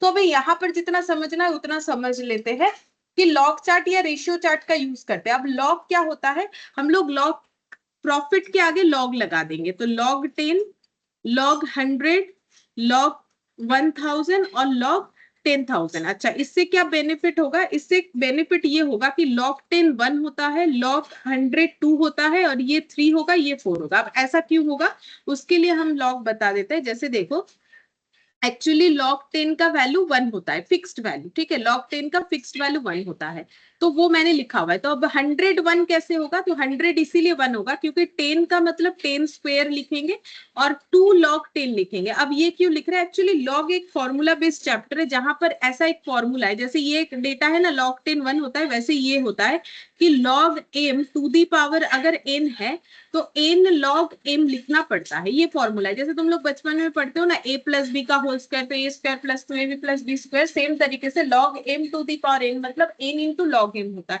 तो अगर टू दी पावर 2 है तो 2 log 10 होगा। अब log 10 1 होता है तो 2 इंटू 1 2 हो गया। सेम तरीके से अगर हम लोग log 1000 लिखते हैं तो log 10 टू दी पावर 3 लिखेंगे, ठीक है। तो यहाँ पर हो जाएगा 3 log 10, तो 3 और log 10 1 हो गया तो यहाँ पर 3 आ जाएगा। फिर यहाँ पर लिखेंगे log 10,000, तो यहाँ पर हो जाएगा log 10 टू दी पावर 4, तो ये हो जाएगा 4 log 10, ठीक है। तो 4 इंटू लॉग 10 मतलब 1, तो ये 4, तो ऐसे करके डेटा बन जाएगा। तो अगर बहुत ज्यादा फ्लक्चुएशंस है तो हम लोग अपने डेटा को लॉग का यूज करके कंसाइज कर सकते हैं। तो देखो जो मेरा 10 100 1000 और 10,000 दिख रहा था वो मेरा 1 2 3 हो गया। अब 1 2 3 तो हम आराम से यहाँ पर लिख सकते हैं ना, 1 2 3 और 4, ठीक है। इसका प्लॉटिंग में कोई प्रॉब्लम नहीं होगा। तो इसका मतलब अब हम लोग ये लाइन कैसे बनाएंगे, तो 2012 में 1, तो 2012 में 1 तो ये हो गया, ठीक है। 2013 में 2 तो ये हो जाएगा, 2014 में 3 और 2015 में 4। अब ये लाइन चार्ट को हम लोग ऐसे करके ऐड कर लेंगे, ठीक है। तो ये हमारा क्या बन गया कि अगर डेटा बहुत ज्यादा फ्लक्चुएट कर रहा है तो हम लोग लॉग चार्ट या रेशियो चार्ट का यूज कर सकते हैं। Log Y is plotted against T, तो लॉग वाई का वैल्यू टी के अगेंस्ट में प्लॉट होगा, ठीक है। ये कब यूज करते हैं, ये मेन बात याद रखने वाला होता है कि जब हमारा डेटा बहुत ज्यादा फ्लक्चुएट कर रहा है कि हम लोग ग्राफ पेपर में उसे दे नहीं पा रहे, तब हम लोग लॉग का यूज करेंगे। फिर बोला है for two or more series of same unit multiple line chart is used। अब ये क्या होता है ये भी हम समझा देते हैं। जैसे मान लो मेरे पास दो डेटा है, एक सेल का है एक प्रॉफिट का है, सेम ऑर्गेनाइजेशन का, ठीक है। तो ईयर 1, ईयर 2, ईयर 3 ऐसे मैंने लिख दिया। तो सेल है 10, 15 और 25 और प्रॉफिट है मान लो 5, 7 और 20, ठीक है। अच्छा, तो अब यहाँ पर हम लोग एक ग्राफ पेपर बना लिए, मतलब ये मेरा एक्स एक्सिस हो गया, ये मेरा वाई एक्सिस हो गया। तो मुझे क्या करना है, सेल और प्रॉफिट को पोस्ट करना है। तो ईयर हो जाएगा ईयर 1, ईयर 2 और ईयर 3, ठीक है। अब प्रॉफिट देखो मेरा 10, 15 और 25 है, और ये प्रॉफिट है 5, 7, 20 और सेल है 10, 15, 25। अगर दोनों चीजों को मुझे एक ही जगह पे दिखाना है तो मेरा मिनिमम 5 से शुरू होना चाहिए डेटा।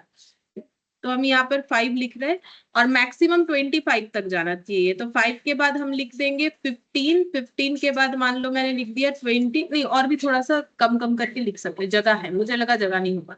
तो 5 के बाद 10 के बाद 15 फिर 20 और फिर ये हो जाएगा 25, ठीक है। अच्छा, अब देखो मुझे कितना दिखाना है प्रॉफिट।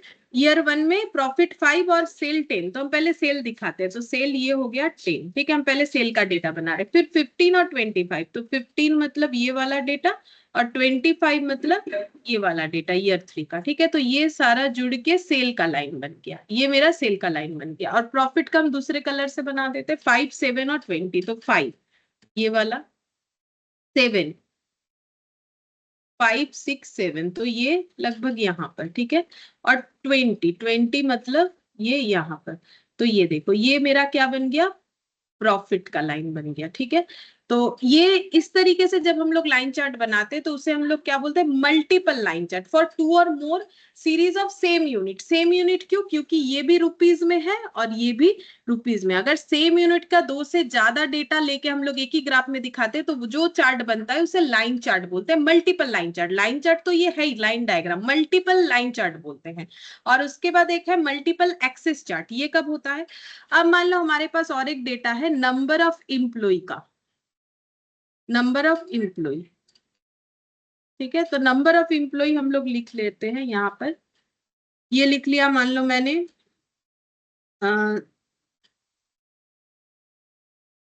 16 या फिर 15 लिख लेते हैं, चलो 15, 25 और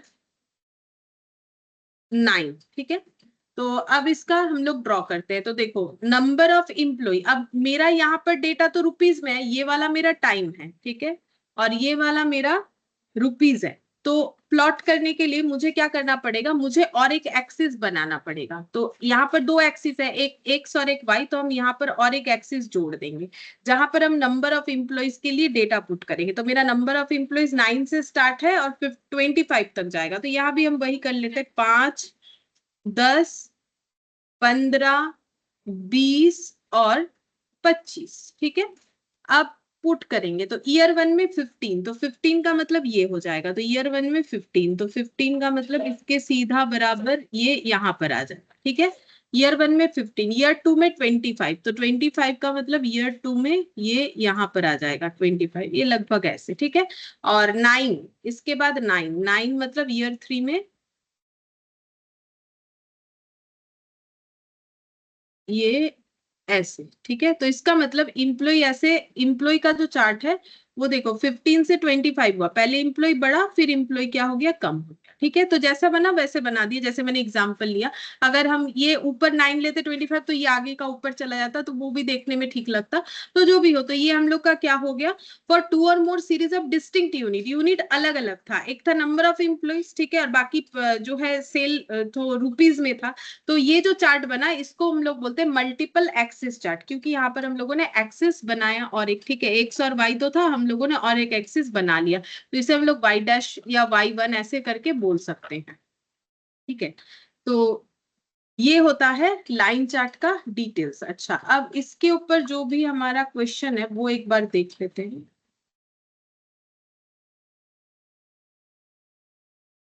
यहाँ पर 31 से hidden trend if any in data can be noticed in, हम लोग हिडन ट्रेंड कैसे नोटिस कर सकते हैं, आइडेंटिफाई कैसे कर सकते हैं हिडन ट्रेंड को? अभी लिखा है, हिडन ट्रेंड को कैसे आइडेंटिफाई कर सकते हैं? ये रहा हिडन ट्रेंड, कैसे आइडेंटिफाई कर सकते हैं?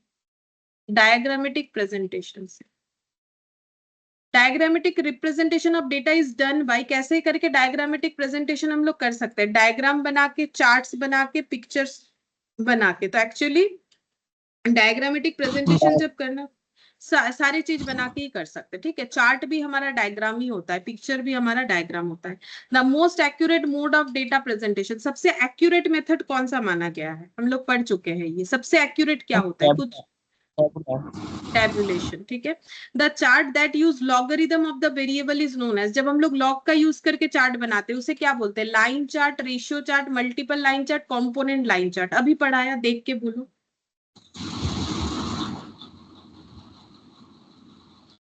देख के बता दो। लॉग जब यूज करते हैं उसका नाम होता है, सब लिखा हुआ है, इंपॉर्टेंट हम सब लिखवा दिए। रेशियो चार्ट लिखा हुआ है, देखो रेशियो चार्ट बोलते हैं। मल्टीपल लाइन चार्ट कब अप्लाई होता है? मल्टीपल लाइन चार्ट कब अप्लाई होता है मतलब ये, जैसे हम लोगों ने ये रुपीस का 2 बनाया था, मल्टीपल लाइन चार्ट, ये ग्रीन और जो येलो वाला था वो कब हुआ था? Showing multiple chart, two or more related time series when the variable is expressed in same unit, two or more related time series when the variable are expressed in different unit, multiple variation in the time series। कब हम लोग multiple line chart का use करते हैं?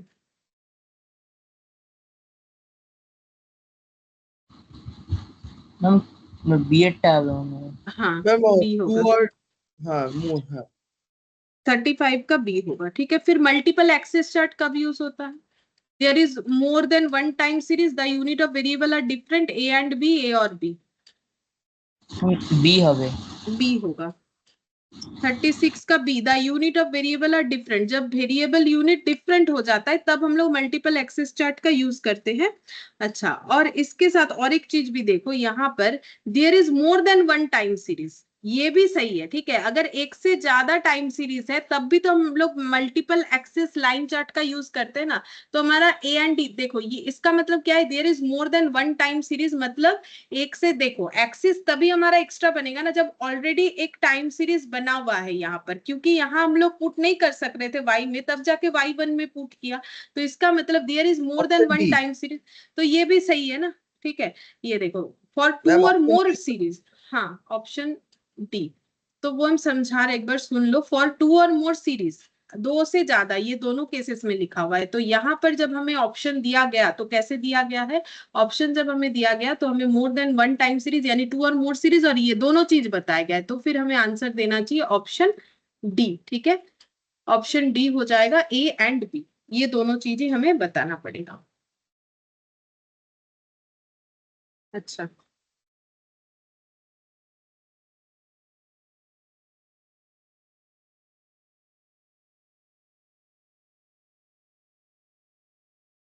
इसके बाद bar diagram. Bar means rectangle of same with and of varying length, मतलब with same होगा बट लेंथ वेरी कर जाएगा। Draw horizontally and vertically.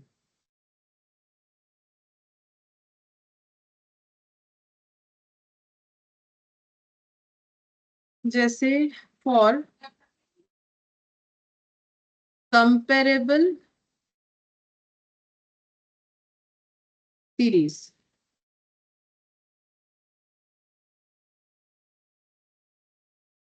Multiple bar और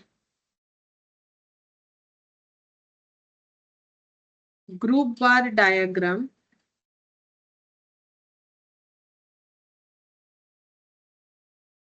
कैन बी यूज्ड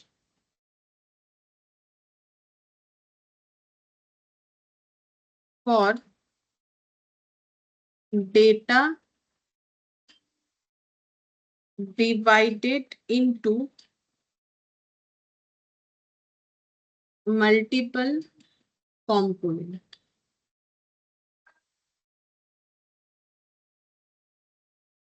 सब डिवाइडेड और component bar diagram is used. ठीक है, for relative comparison to whole percentage bar diagram और divided bar diagram is used.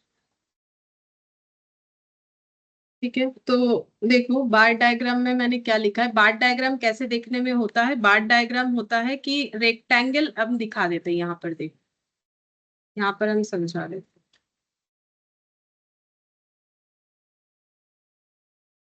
हैं। ये देखो ऐसा होता है बार डायग्राम देखने में। ठीक है, रेक्टेंगल शेप का होगा, सेम विद, विद मतलब इसका चौड़ाई सेम होगा। जैसे कि ये देखो, ये जो गैप है ये सभी में सेम रहेगा। ठीक है, तो इसको बोलते हैं same with of varying length. Length अलग अलग हो सकता है, जैसे देखो ये लंबा है, ये उससे छोटा है, ये लंबा, ये इस तरीके से लेंथ अलग अलग हो जाएगा। और ये हॉरिजॉन्टल भी हो सकता है, वर्टिकल भी हो सकता है। मतलब डायग्राम ऐसा बना है, ये भी जैसे बन सकता है और ऐसे भी हो सकता है। जैसे मान लो ये है, इस तरीके से भी बनता है, इस तरीके से। ठीक है, ये जैसे ऐसे दिया हुआ है, ऐसे भी बनेगा, ऐसे भी बनेगा, दोनों तरीके से बनेगा। तो यहाँ पर हमें एक ही तरीके का दिया हुआ। अब बोला है अगर हमें कंपेयर करना है तो मल्टीपल बार डायग्राम और group bar diagram can B use. तो ये मल्टीपल या ग्रुप बार डायग्राम है।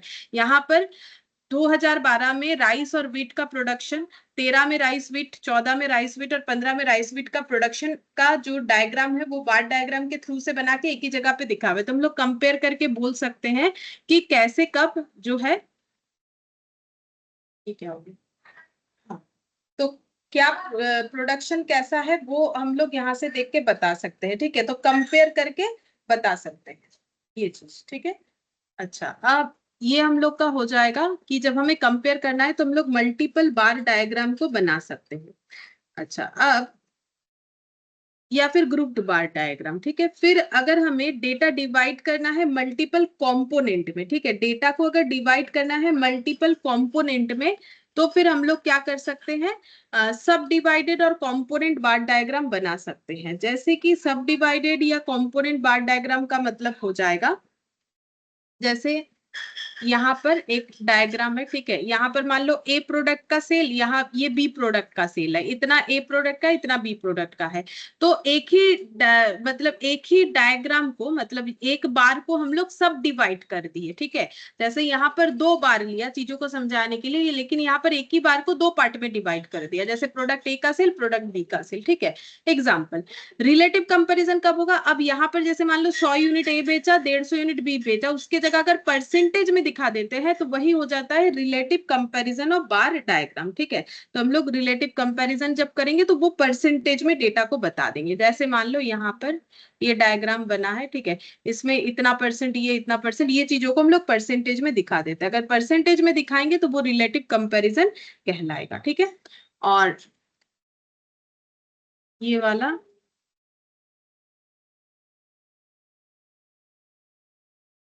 यहाँ पर हम लोगों ने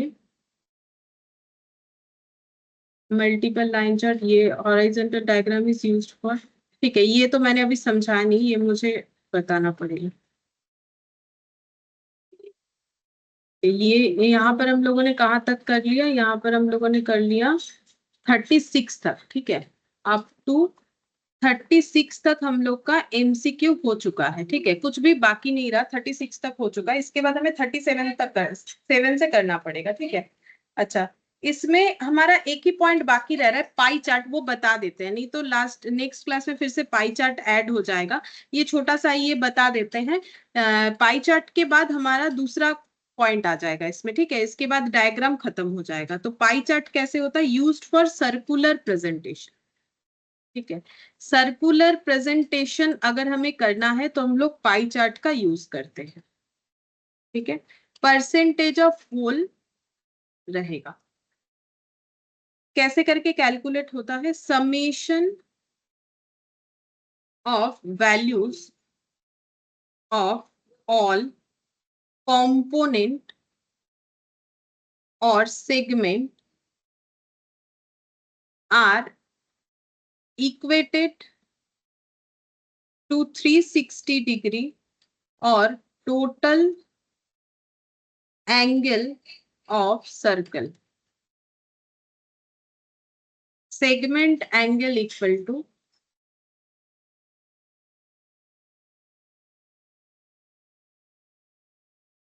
segment value divided by total value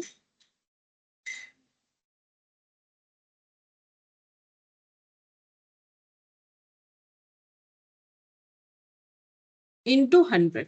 समझा देते, छोटा सा पॉइंट है इसीलिए मैंने बोला इंटू 360 डिग्री, ठीक है। तो पाई का मतलब क्या है? ऐसे एक सर्कल रहेगा, उसका एक ऐसे पोर्शन को हम लोग सेगमेंट बोलते हैं। जैसे अगर एक सर्कुलर केक है, उसको काटते हो पीस पीस करके, तो इस तरीके से एक पीस निकलेगा, ठीक है। तो पाई का मतलब जब हम लोग सर्कुलर प्रेजेंटेशन करना चाहते हैं अपने डेटा का, तो हम लोग पाई चार्ट का यूज करते हैं। तो पाई चार्ट का यूज जब करते हैं तो उसका कैलकुलेशन कैसे होता है, वही जस्ट मैंने लिखवा है। तो कैलकुलेशन देख लो, इस तरीके से होता है। तो यहाँ पर देख रहे हो एक पाई चार्ट है, जहां पर हमें किस चीज का डेटा दिया हुआ है कि जो है कि इस बार 2012 से 2000 नहीं, ये वाला दिया हुआ है ड्रॉ एन एप्रोप्रिएट डायग्राम। अच्छा, custom excise income tax corporate tax miscellaneous income revenue 80 million, ठीक है। मतलब सरकार का इस बार कहां से कितना मिलियन करके जो है इनकम हुआ है वो बताया, ठीक है। कस्टम से 80, एक्साइज से 190, ये बताया। इसको मैं पाई चार्ट में बनाना है। तो पाई चार्ट ऐसे बन गया, सर्कल हो गया, ठीक है। अब हम लोग कैसे निकालेंगे कि पाई चार्ट तो देखो डिग्री वाइज होगा, सर्कल पूरा सर्कल 360 डिग्री होता है। तो फिर कस्टम का जो 80 मिलियन है वो कितना डिग्री जगह ऑक्यूपाई करेगा? तो कैसे निकालेंगे? तो टोटल पहले निकालेंगे। टोटल कितना हो गया? 540। टोटल जो इनकम है, देखो मैंने वही लिखा है, summation of value of all component. तो ये एक एक कंपोनेंट है, जैसे कस्टम, एक्साइज, ये जो भी चीज का मैं डायग्राम बनाने बोलेगा वो एक एक कंपोनेंट या सेगमेंट होगा। ये सभी का टोटल कर लेंगे। तो 540 को हमें इस सर्कल में रिप्रेजेंट करना है। तो हम लोग बोल सकते हैं 540 इज इक्विवेलेंट टू 360 डिग्री। तो 1 इक्विवेलेंट टू 360 डिवाइडेड बाय 540, ये हर जगह पे तुम लोग को दिखेगा। ये देखो 360 divided by 540, 360 divided by 540, 360 divided by 540। अब अगर 540 यानी 360 डिग्री है तो 80 कितना हो जाएगा? 53 डिग्री, 190 कितना हो जाएगा? इस तरीके से हमें कैलकुलेशन करना है। वही कैलकुलेशन मैंने यहाँ पर लिखा है। सेगमेंट एंगल कैसे निकालेंगे? Segment value by total value into 360 degree.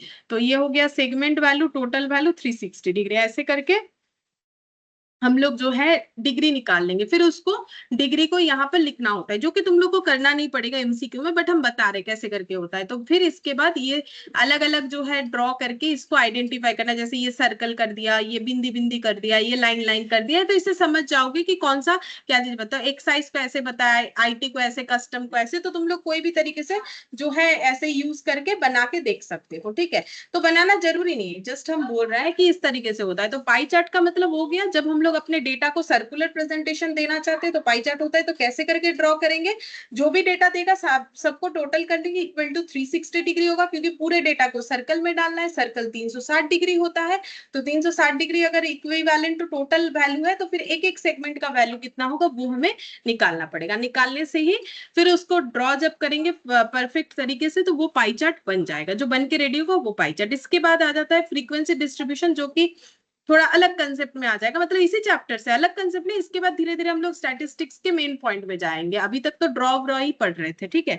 तो ये हम लोग का हो गया पाई चार्ट तक कंप्लीट। तो डायग्राम प्रेजेंटेशन हम लोग कंप्लीट कर चुके हैं, और जो एमसीक्यू है वो हम लोग यहाँ तक कंप्लीट किए हैं, अप टू 36 तक, ठीक है। इसके बाद से हमें एमसीक्यू करना पड़ेगा, ठीक है। तो इसके बाद से हम लोग एमसीक्यू और बाकी जो बचा हुआ है वो नेक्स्ट क्लास में करेंगे, आज नहीं, ठीक है। फिर आज इतना है। Thank you ma'am. ठीक है, bye. Bye bye ma'am. Ma'am.